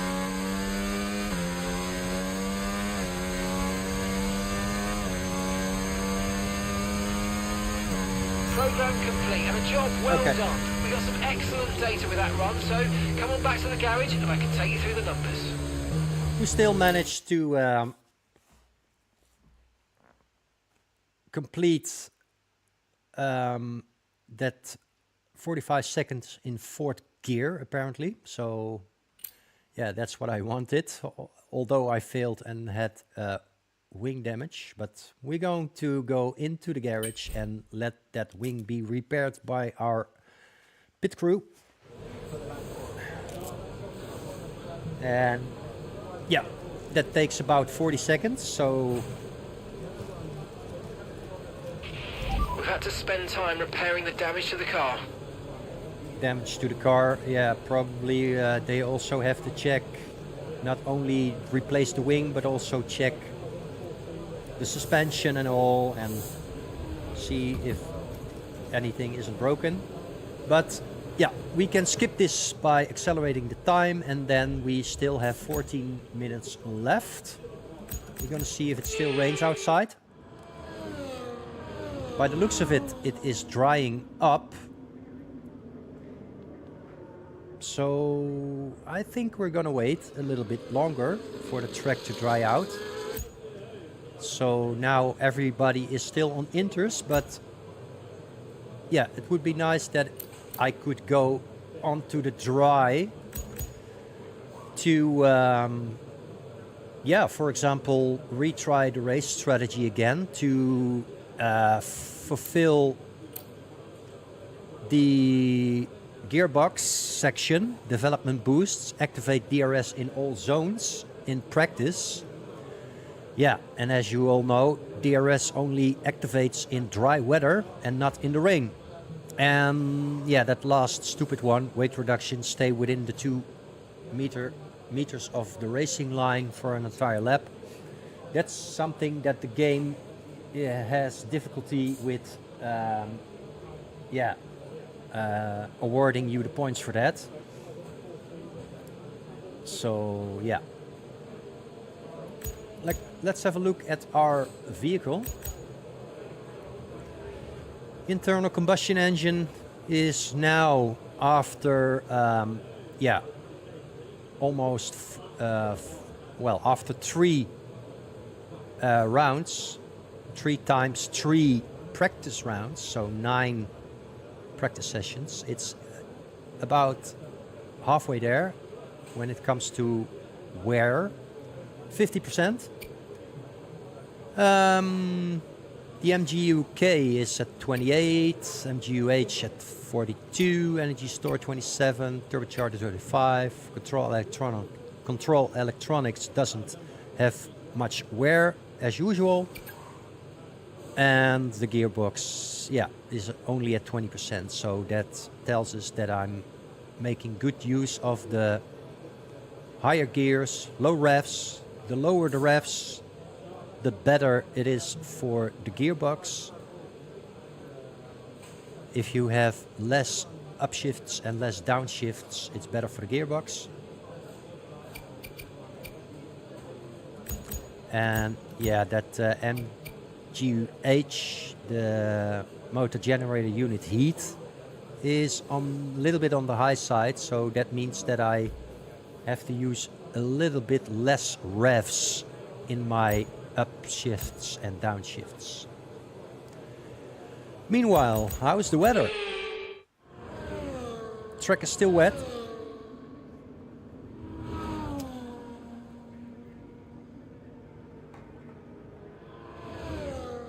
Going to look at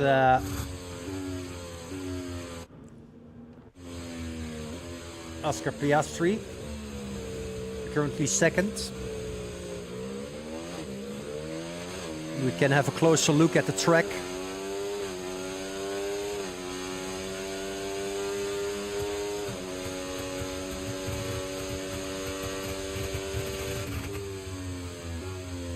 As you can see, by the way, like yesterday evening, as you can see, I'm wearing the Alpine cap and the Alpine shirt. It's the outfit from Season 23, by the way, not the current season. And yesterday, during the CLR Racing League at Canada, I also drive for Alpine on Fridays, so that's what I will be wearing. And for Thursdays, I have the Visa Cash App RB outfit. I have the newest T-shirt of that for Season 24, and also the cap of VCarb. So yeah, I also have some outfits of a sweater for Aston Martin, for my Fernando Alonso driver career, and a Aston Martin cap also.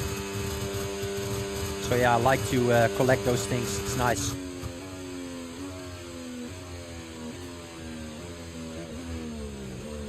By the looks of it, the track isn't drying up that fast, so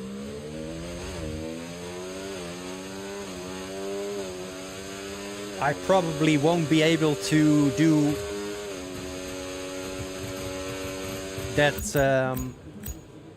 that race strategy on a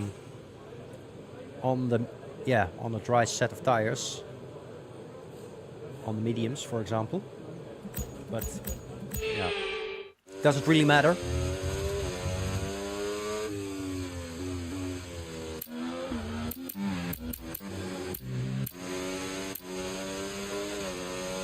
Piastri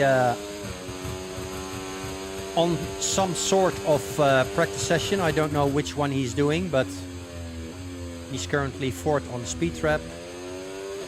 I was 1st on the speed trap. George Russell is almost crossing the finish line. 2nd on the speed trap. He's engine braking, as you can hear.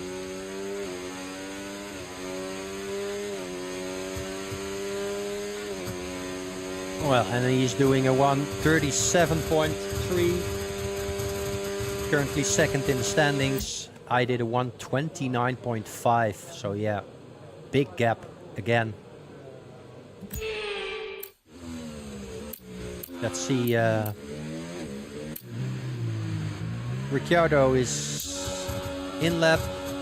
Bottas on a running lap. You can hear the AI really slowing down, not by using the brakes, but using the engine brake.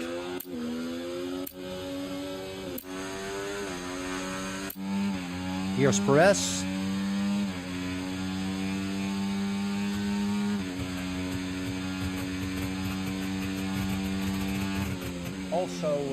Also engine braking, not using the brake pedal. Yeah, that's very strange that the AI doesn't use the brake. They're very, very cautious through the corners. Yeah, it's bizarre. Piastri almost finishing. He's 4th in the speed trap. Let's see what he is going to do. Also engine braking by downshifting, not using any brake pressure. Really strange, but yeah, this is what it is. And he sets a 1:37.1, not improving his position. 3/10 off Russell. Perez 5/10 off Piastri. And track is still a little bit too wet for slicks, I think.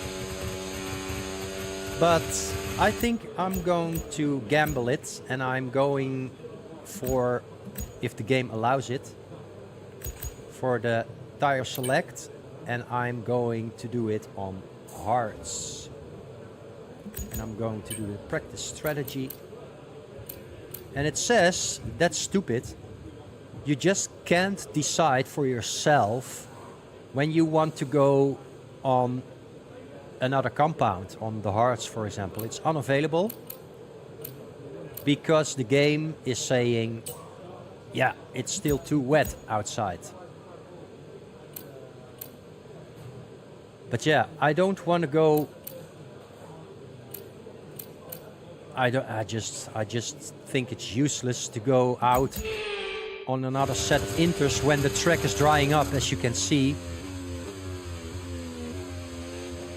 Yeah, stupid game. Really stupid game. I just want to go out on hards, man. Just let me go out on hards. Unavailable. Start. Tire compound unavailable. Medium. Start. Unavailable. Soft. Start. Unavailable. Well.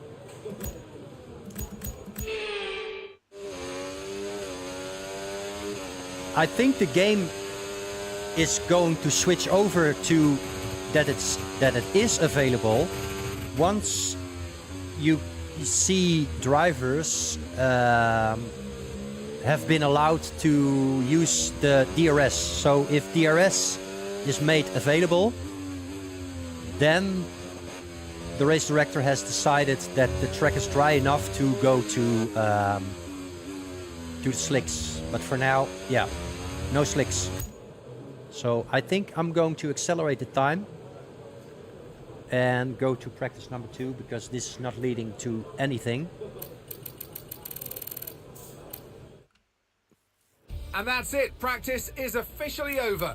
Until next time, goodbye. And as you can see, in the last 2 minutes, nobody went on to the slicks. But yeah, no problem. We're going to head out to practice number 2. And we're going to do some driving of our own again. And we're going to see if it's dry or not at the start of practice 2. So let's go.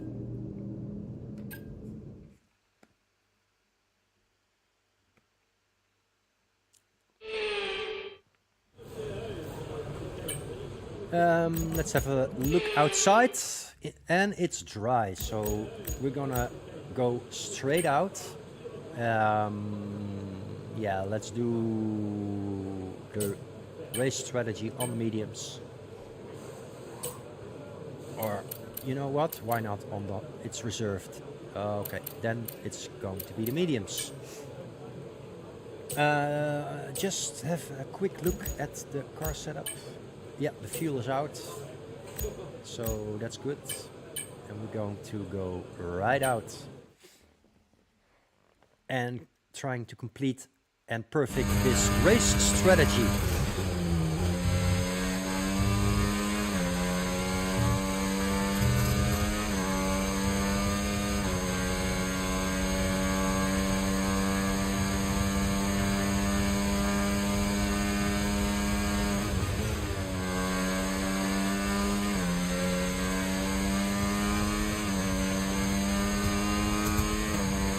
Let's go for a really high speed at the speed trap, maximum. 341 kilometers an hour. That's nice.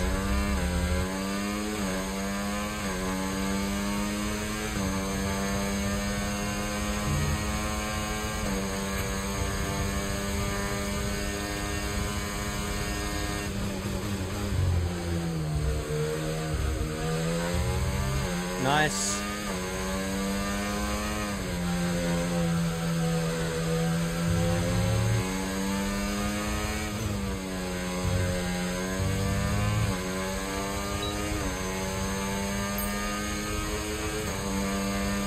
As you can see, development boost racing line is not active here.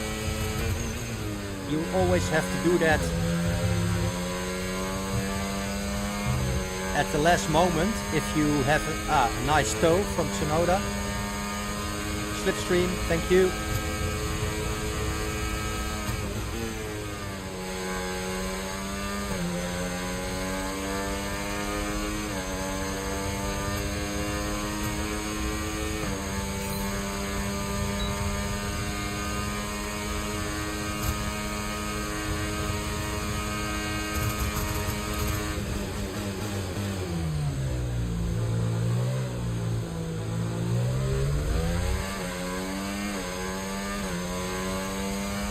Okay.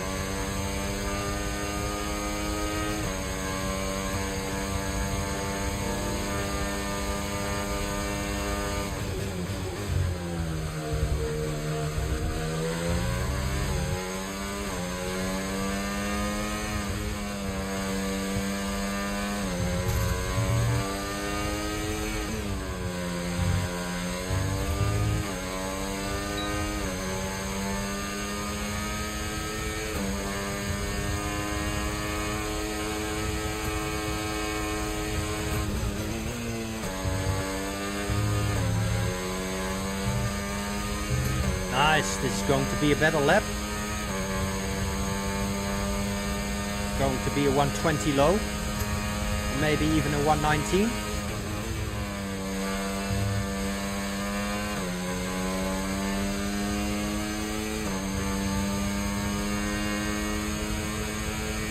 Oh, 121. That's disappointing.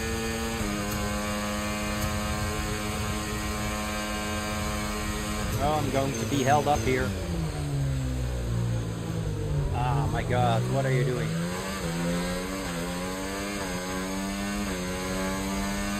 Well, I'm going to gain the time back, no worries.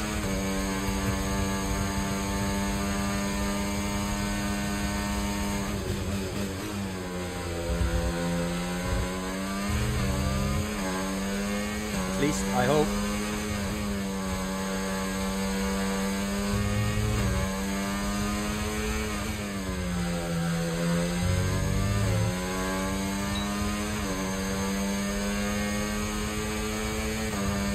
Am I actually doing the race program? Because I don't see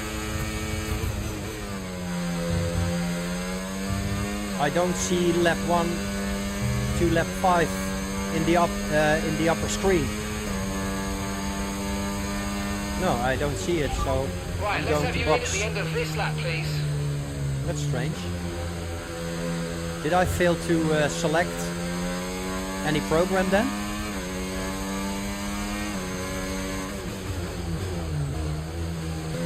I think I failed to select a program.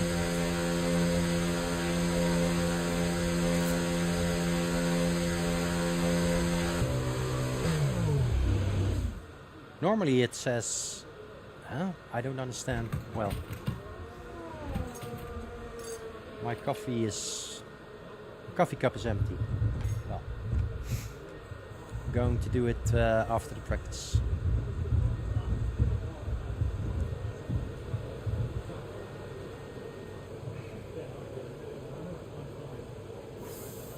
Let's see what my display says.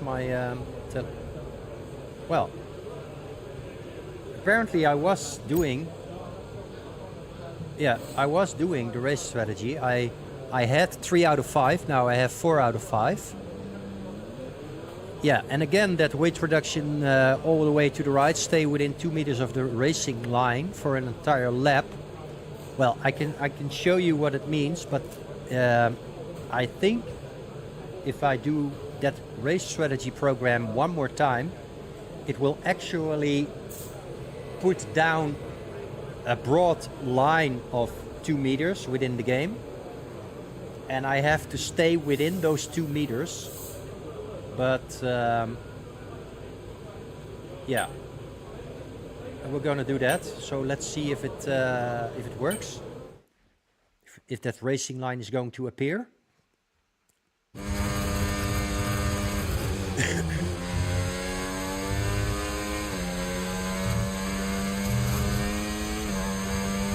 And it should appear right after I start the program when I pass the finish line.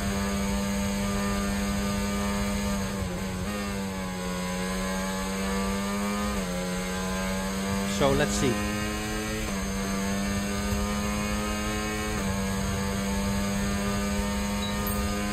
No, it doesn't. Well, that's stupid.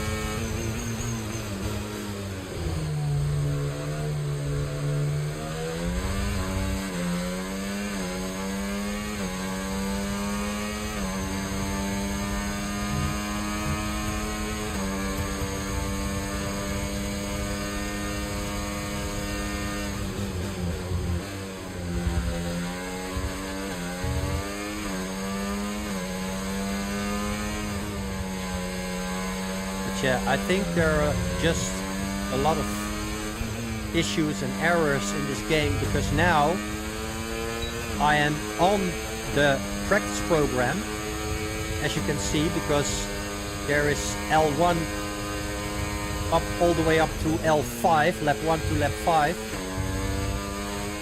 which means that the game is noticing that I am on the race strategy practice program. but on my last attempt, that wasn't on screen, L1 until L5. So it's really bizarre and stupid.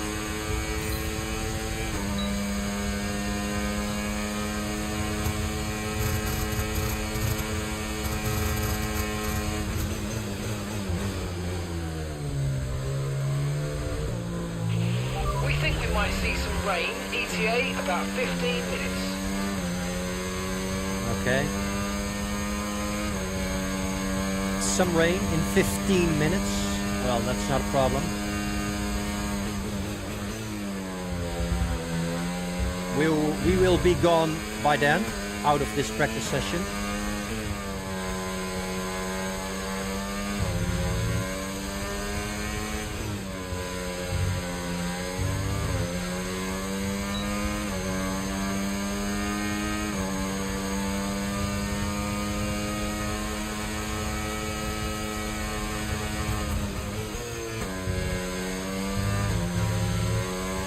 That was one downshift too many.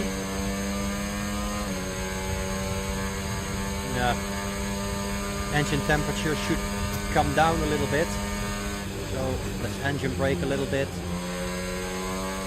Yeah, that's better. Upshift a little bit earlier.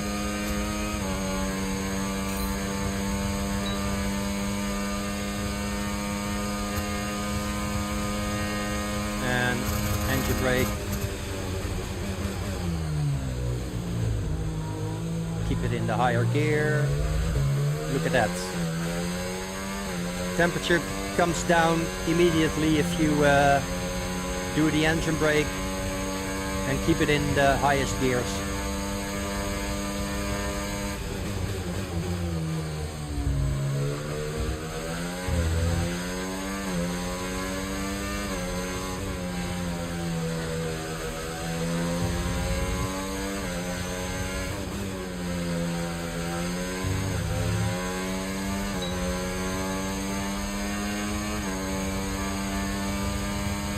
He's going to hold me up. Stupid Hamilton. Oh. He's going to let me by. Was a little bit too late, but it doesn't give me any major problems, luckily.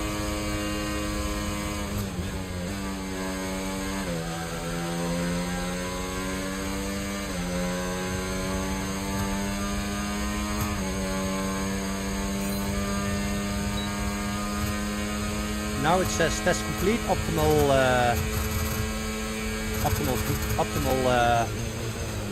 results, but I can come back to the garage. But yeah, I'm going to finish this one.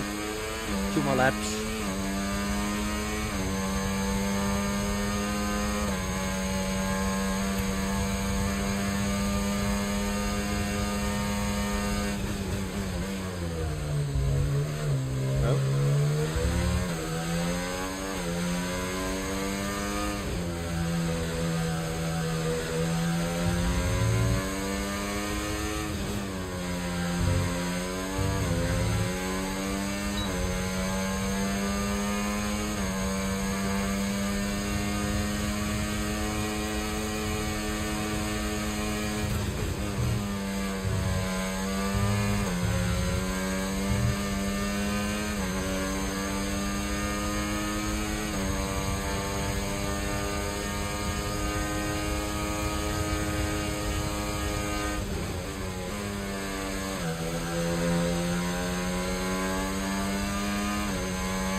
Well, Bottas, it was a little bit risky, but it worked out.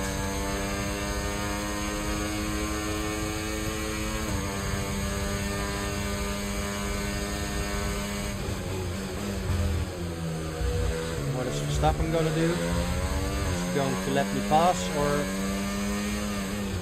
is he going to do that on the next corner? I'm just going to pass him. Oh, okay. That's it. Okay, bye-bye, Max.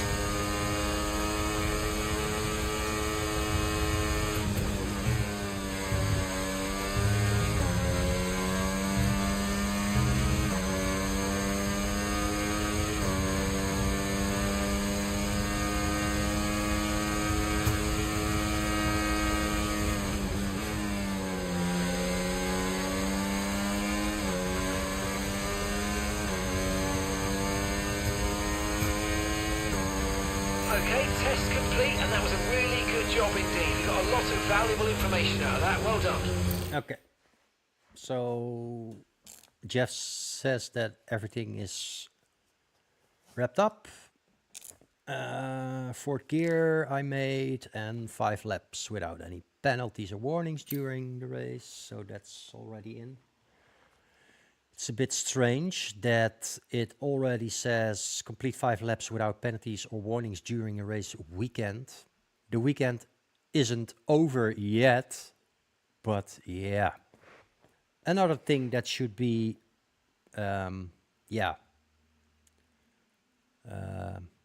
updated for the better in this game.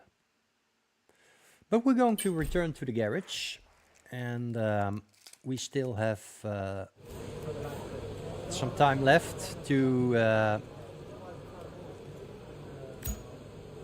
do something. And as you can see, race strategy is still 4 out of 5. So yeah, that's stupid. But I'm going to do the fuel management.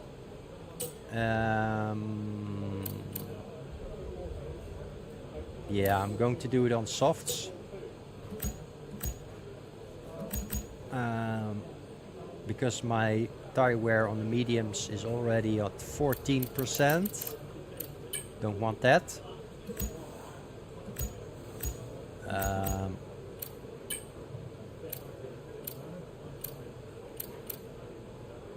So yeah, I think that's the best way to do it.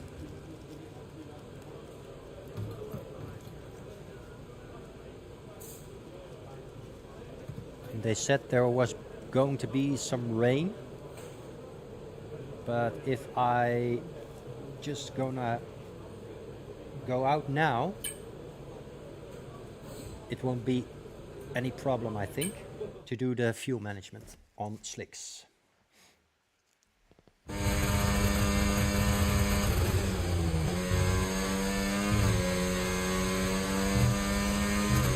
Testing fuel management here, so try to lift and coast going into the corners. Don't be too aggressive on the power, but remember, you still have to beat the minimum lap time.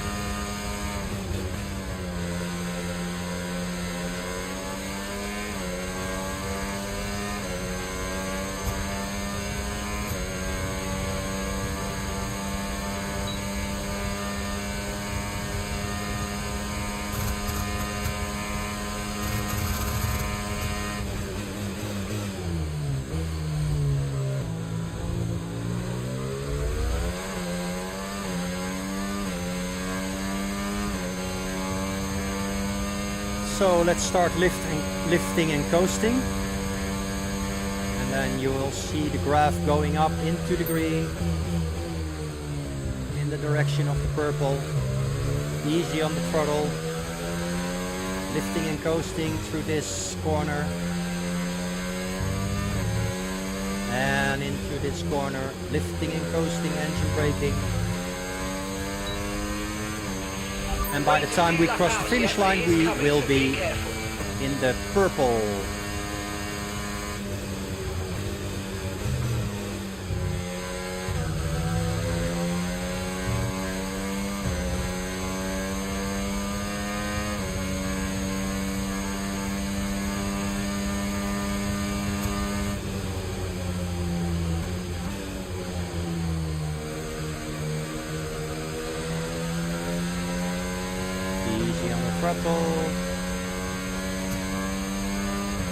Program complete and a job well done. We got some excellent data with that run, so come on back to the garage and I can take you through the numbers. And that was another goal achieved in just 1 lap.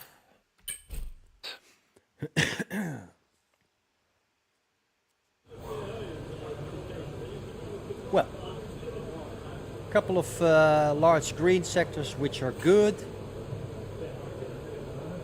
Few perfect ones that are a little bit shorter, and a few dots that are bad when it comes to fuel management, and that's why I get 4 out of 5 instead of 5 out of 5. But also here in fuel management, as in race strategy, that stupid stay within 2 meters of the racing line. And the game doesn't give you that racing line if you start your practice session on race strategy and fuel management. So yeah, I think it's very, very stupid. But it doesn't matter, because yeah, we're just going to continue, accelerate time, and go to practice number 3. Sadly, it's time to say goodbye as free practice is over. However, we'll be back shortly.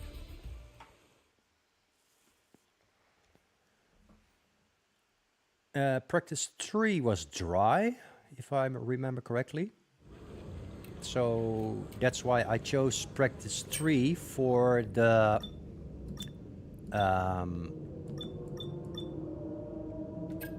qualifying practice session, qualifying pace.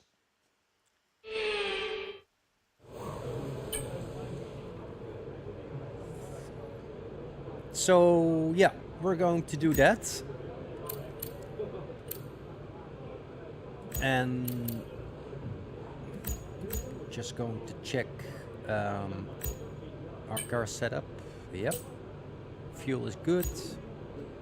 Softs. Qualifying pace. And then we're going to start.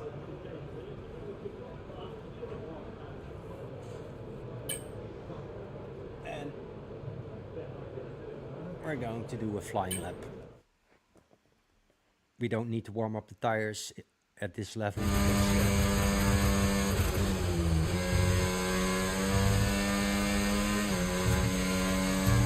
Okay, don't worry about tyres, just give it everything. In this test, we just want to make sure we can lap close to our rival's pace.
Thank you very much for the slipstream.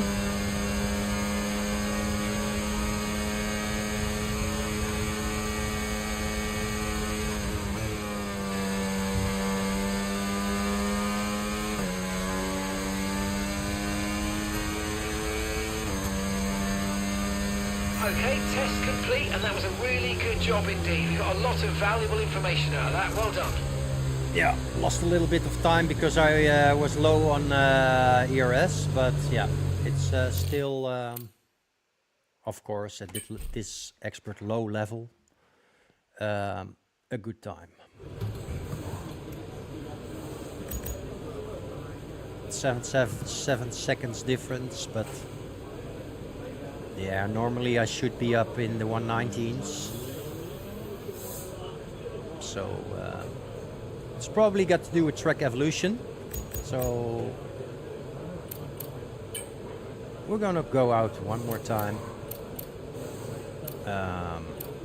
on new softs. Or no, let's see.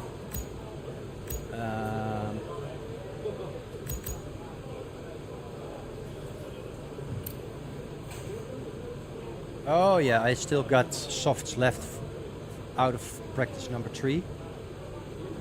This is for practice number 3. And this is for Q. So...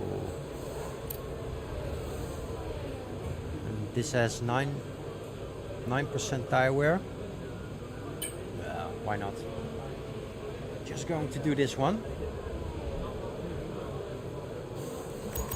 And let's try again. Let's see if we can... Ah, there's the racing line. Finally, the racing line. This is what I mean. You've got to stay in with it within this bar of 2 meters.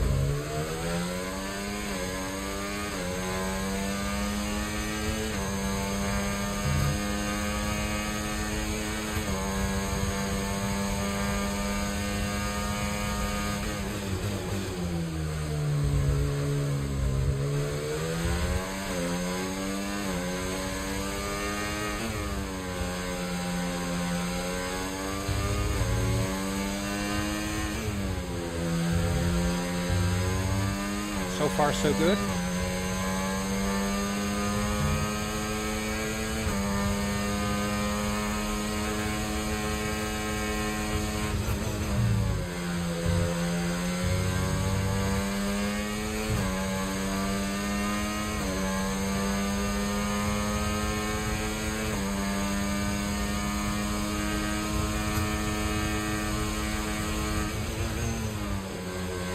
Yeah, I stay within it, including the slide.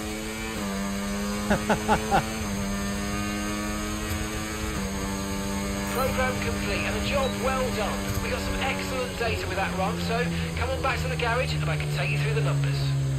The quali lap was 122.9, so I didn't improve that, but I am very curious if that racing line objective, if I passed it. Let's see. No, I didn't. Why? Why didn't I pass it? It's so stupid. In all 3 of the practice elements, strategy, fuel and qualifying, there is this stupid racing line, and I just can't seem to achieve that objective because, yeah, well,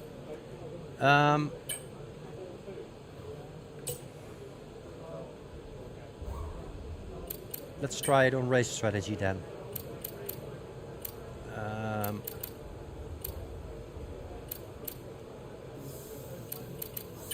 Let's see if the racing line appears there. Because on the race strategy I don't have to take in account the qualifying pace. I just can... I only have to really pay attention to the racing line. And let's hope it appears. And if it doesn't appear, I'm just going to say screw it. I'm just going to continue to the one-shot qualifying. Well, it's not appearing. It's not appearing.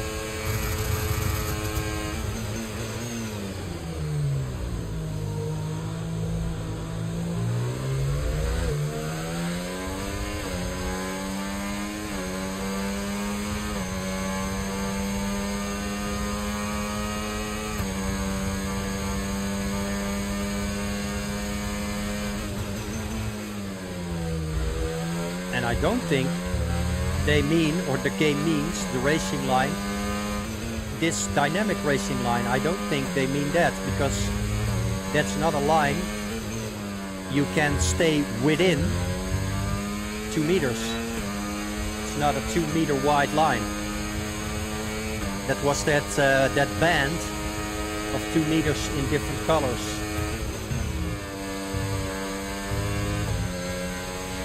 So yeah, I think I'm going to enter the pits and call it a day, because somehow the game doesn't allow me to get that reward for staying within the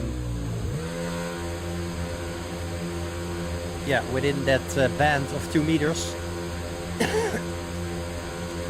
Which appeared in my second qualifying pace session, and in my opinion I perfected it, because on the center of your nose there is a little antenna, and that's an aiming point for you to stay within that band of 2 meters.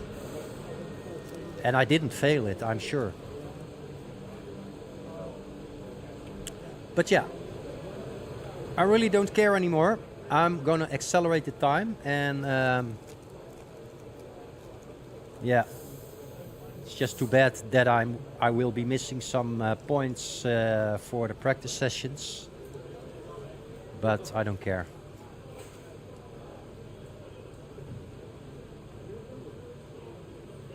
It just really annoys me if some things in the game What an incredible practice session. don't work like the way it should, or like they promise it should. So yeah, then I get a little bit cranky, and I'm going to crack on to the next part. Well, I'm gonna skip all this, and we're going to the one-shot qualifying.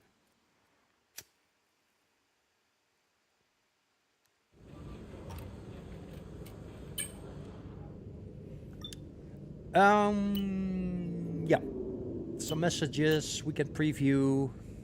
Yeah, the engine power, I already did that in R&D. It is for the spark plugs. Yeah, I completed that, but it will only be ready for September the 18th, just before Singapore. Gasly completed his upgrade. We have something that we can upgrade, but Gasly is looking at it. Cockpit weight reduction. I can always steal it from him, because weight reduction is very important on each track. So yeah, I'm going to steal it from him. And that also will be ready just before the Singapore Grand Prix. So I'm going to develop it. And although it's a minor weight reduction upgrade, it still is going to be an important one. All right.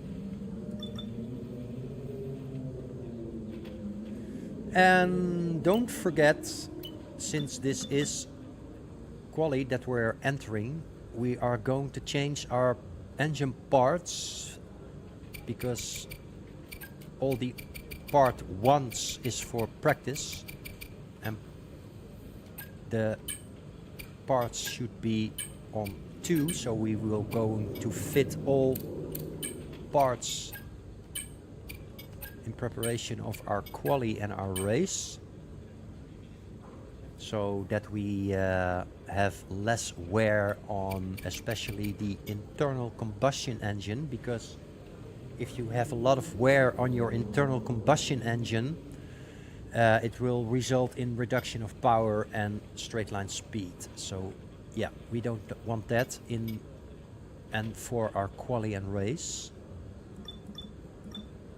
So yeah, let's go into the one-shot quali.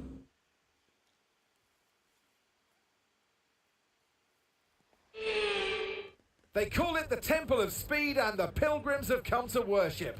It's all about the speed today. Qualifying awaits us. Welcome to Monza for the Italian Grand Prix. Yeah, the Temple of Speed. Temple of Speed, where Charles Leclerc won lastly a few races ago.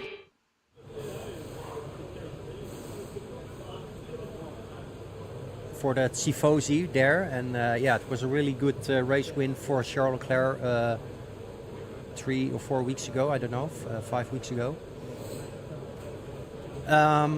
So, yeah, that's all good. Tire select soft, of course, and yeah, we're going to go on track. Here we go.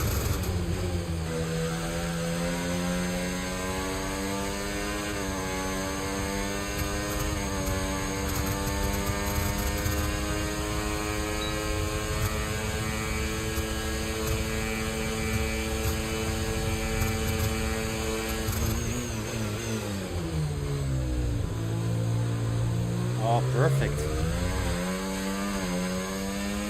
Nice and smooth.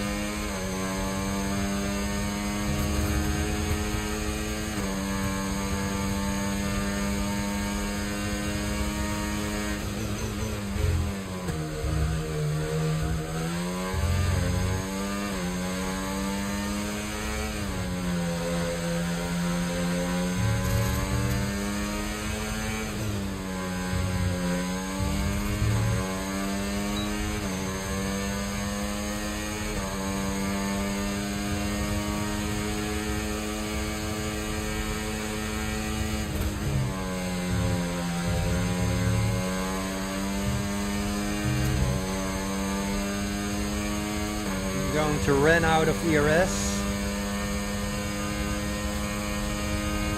a little bit, but it's just enough without losing too much straight line speed. And it's going to be a P1 with a 1:19.7, which I predicted that this would be a time that I With qualifying should complete, achieve. all that remains now is the main event. We'll be live and uninterrupted for the Grand Prix tomorrow, so make sure you join us then. Because yeah, normally on Monza I would be doing a 1:18 high or a 1:19 flat in time trial, I think. But yeah. Okay. Well. So that was the one-shot quali, and then we can go on to the race, and then this stream is almost over. And as I'm looking at my Streamlab live stream counter, I am already live streaming for 3 hours and 5 minutes already in this challenge career. Well, our overall rating has climbed up to 76. We were at 75. And yeah, again, qualifying position. We got 2,000 points for pace. Qualifying position versus expected. So that's good. And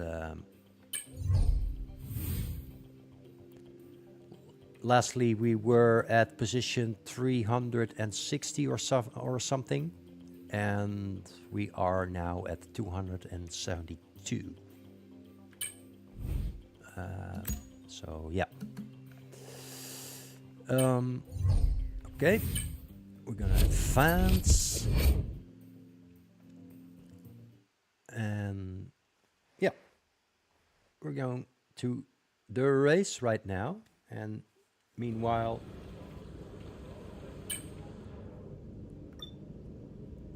dry race, dry conditions, everything's set up. I'm going to click to go to next session. It will load up, and it takes some time, and you get a nice introduction, and then we will do this 5-lapper. Meanwhile, I'm going to make myself another cup of coffee while the game is loading up.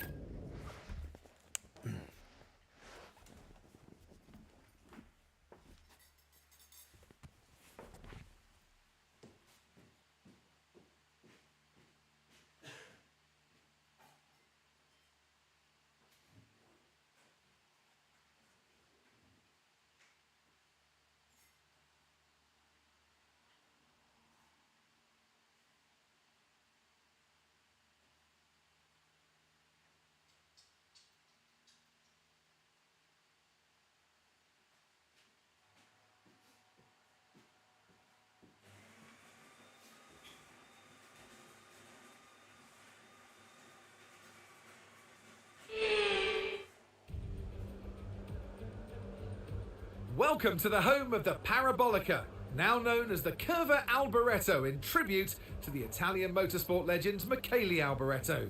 It's a long right-hander. It dares you to keep your foot as far down on the throttle as you possibly can. It's one of the great corners on the calendar, and we're here at Monza, ahead of the Italian Grand Prix. With top speeds reaching 215 miles per hour, only a few places can challenge Monza's crown as the fastest track in Formula One. Hard braking zones going into the 3 chicanes make up the majority of the 11 corners on this 3.6 mile circuit. And just in case the slipstream wasn't enough, 2 DRS zones will help encourage some close action. Off the back of a fantastic qualifying session, it's time to see how our starting grid looks like for today's race. Jack Doohan lines up on pole position, edging out Max Verstappen, who'll start from P2. Looking down the rest of the grid, we have Oscar Piastri, Fernando Alonso, Russell, Sainz, Hamilton, Perez, Albon, Gasly, Norris, Stroll, Leclerc, Ricciardo, Magnussen, Tsunoda, Bottas, Joe, Sargent, and Nico Hülkenberg rounds off the grid. And now it's time to head down to the track.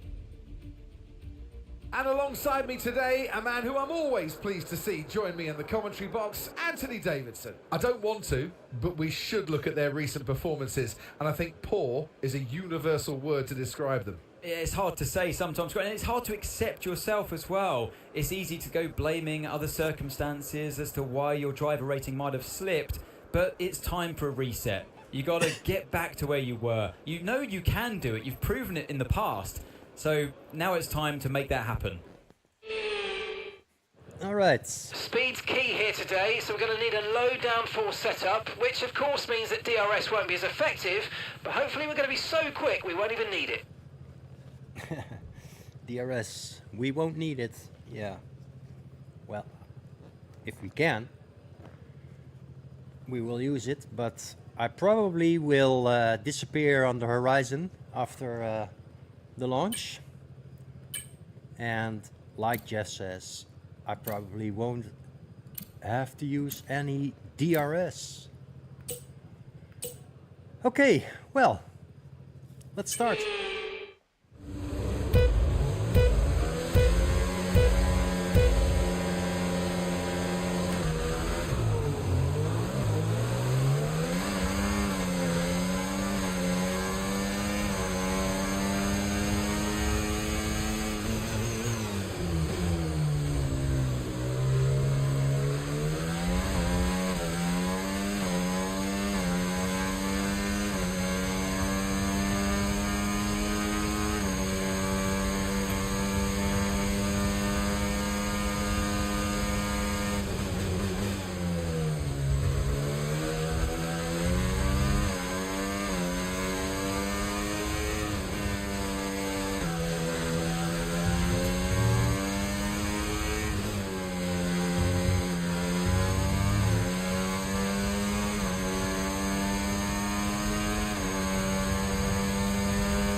DRS is being enabled this lap. We can use DRS when you're within 1 second of the car ahead and in the DRS zone.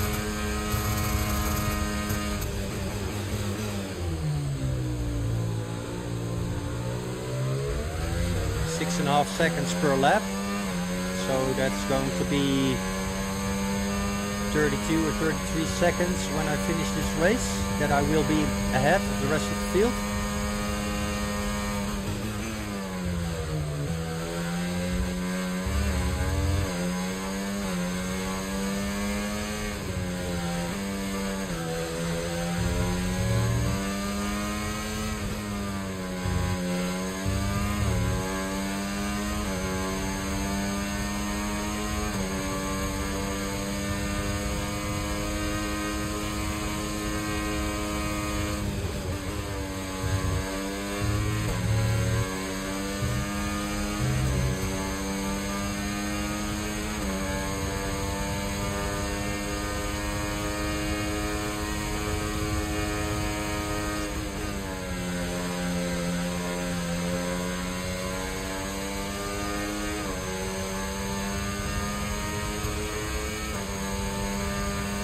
Great work, that's a new fastest lap of the race.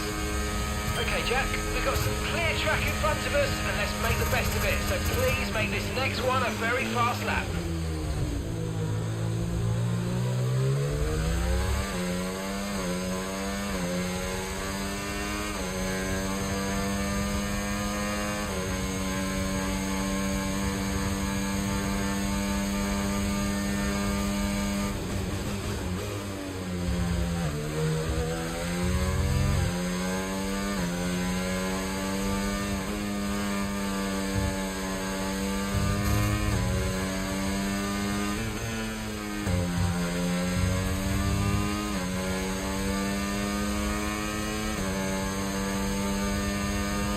Saving up some ERS for the lap that will be coming, so that I can do another fast lap.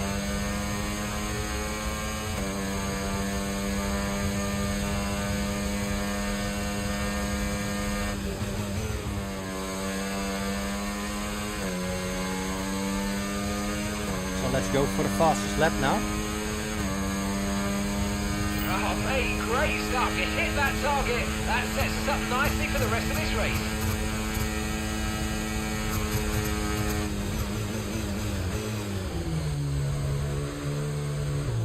Oh, that's not ideal.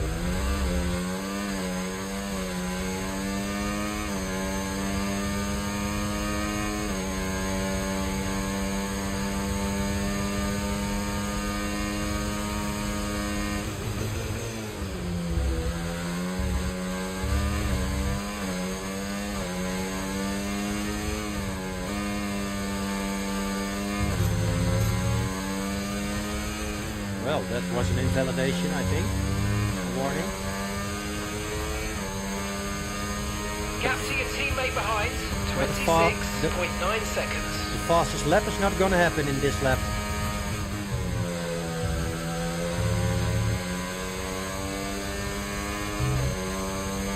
So we're going to do that. Yeah, we're not going to make it.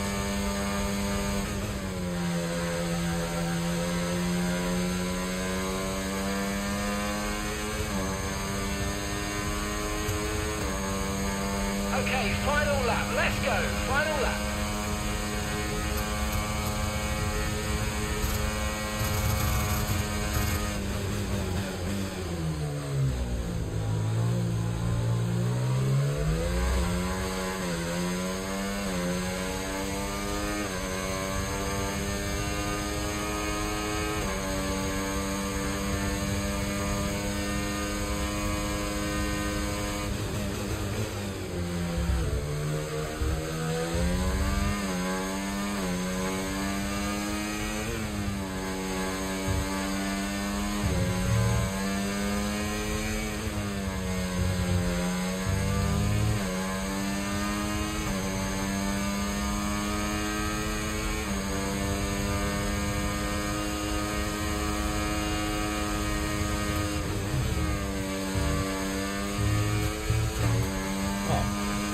maybe we're gonna make it after all.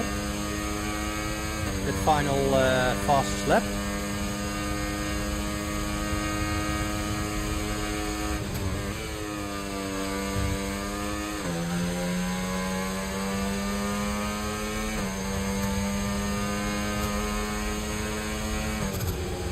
No, we didn't.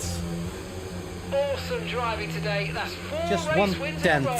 1/10 short of that 1:28.76 we made before. Now it's a 1:29.90. 1:20.990. You can hear the cheers all the way from Australia. It's victory for Jack. It's victory for Jack Once again, Doohan it's podium time, in the Alpine. and once again, it's a clear win for Alpine. The team have seen their fair share of success in Formula One, and today is proof that they've still got what it takes to thrill us all. Congratulations to everyone at Alpine. To everyone who is Alpine, and especially Jack Doohan, who has scored again all the points for Alpine. Well, what an end to another fantastic weekend of racing. Because, Thanks to as you everyone can who joined see, us, and we'll see you for the next one. Pierre Gasly didn't score any points for the team. He started on the grid on P10 and lost a point during the race position and dropped down to P11. So no points for Gasly. Well, to finish off this stream, we've got the standings. Maximum score for Jack Doohan, no points for Pierre Gasly. Also 104 points in the constructors for Alpine. It has been 4 times 26 points, makes 104 points maximum score. So yeah, we're going to see what it does with the standings on the global leaderboard. Yeah, we're going to advance this a little bit quicker than we did the last time, but yeah, good points for the overall rating. Yeah, we raised our overall rating with 1 point from 76 to 77. Recognition, we raised our recognition a little bit in compared to Gasly, and we have a third perk. The R&D rush is leveled up by 45%, so that's nice. The specialists,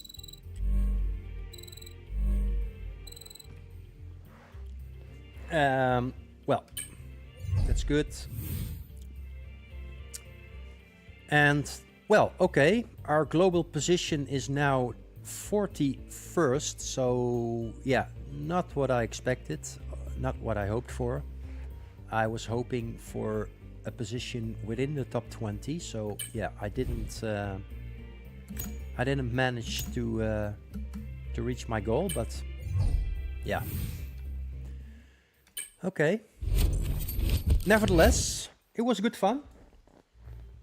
So yeah, thank you for watching, and please like and subscribe my channels on Twitch and on YouTube.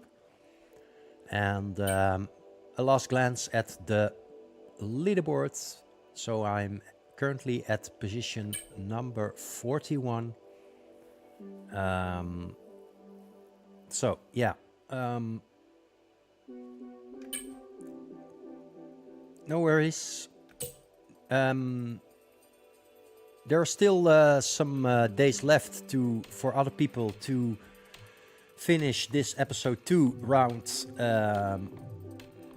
1 and 2, Imola and Monza. As you can see, 3 days and 22 hours and 25 minutes left. The next episode will open on the 2nd of October. So that's already in a few days' time. It usually opens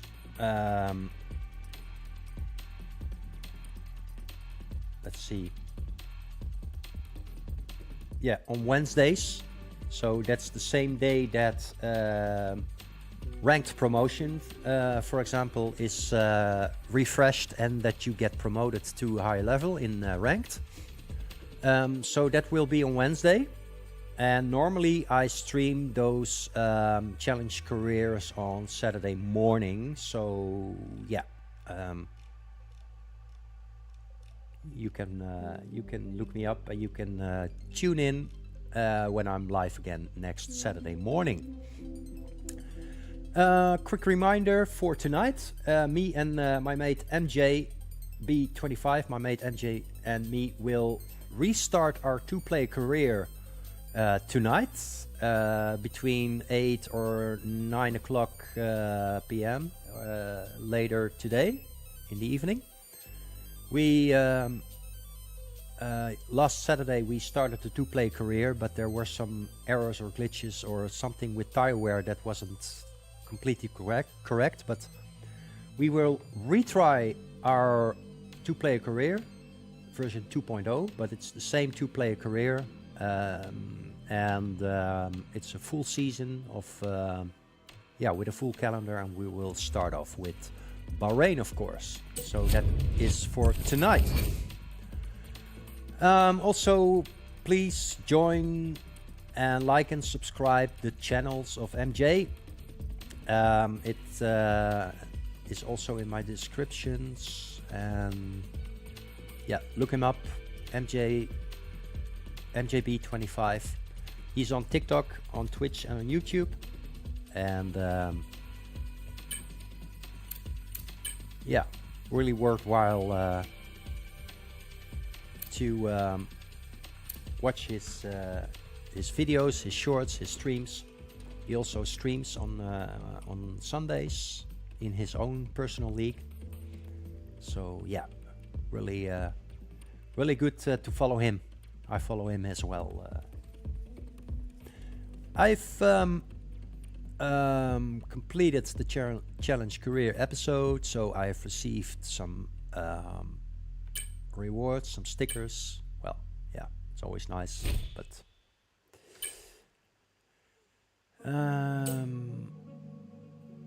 so that's that.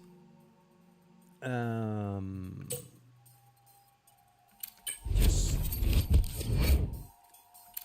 going to the compendium, and yeah, stickers are useless because I already have them. But okay, just have a quick look at my position in ranked multiplayer, and then I will end the stream. Okay, I'm currently 3rd for promotion to Elite next Wednesday in 3 days. Have to do some work there, so I will be doing this this afternoon a bit, I think. But for now, guys, thank you for watching, and I hope to see you tonight for the 2-player career. I will put it up in my schedule for Twitch and YouTube. I will be doing this right away because I haven't done it yet. But yeah, hope to see you tonight. Thanks for watching again, and see you later. Peace.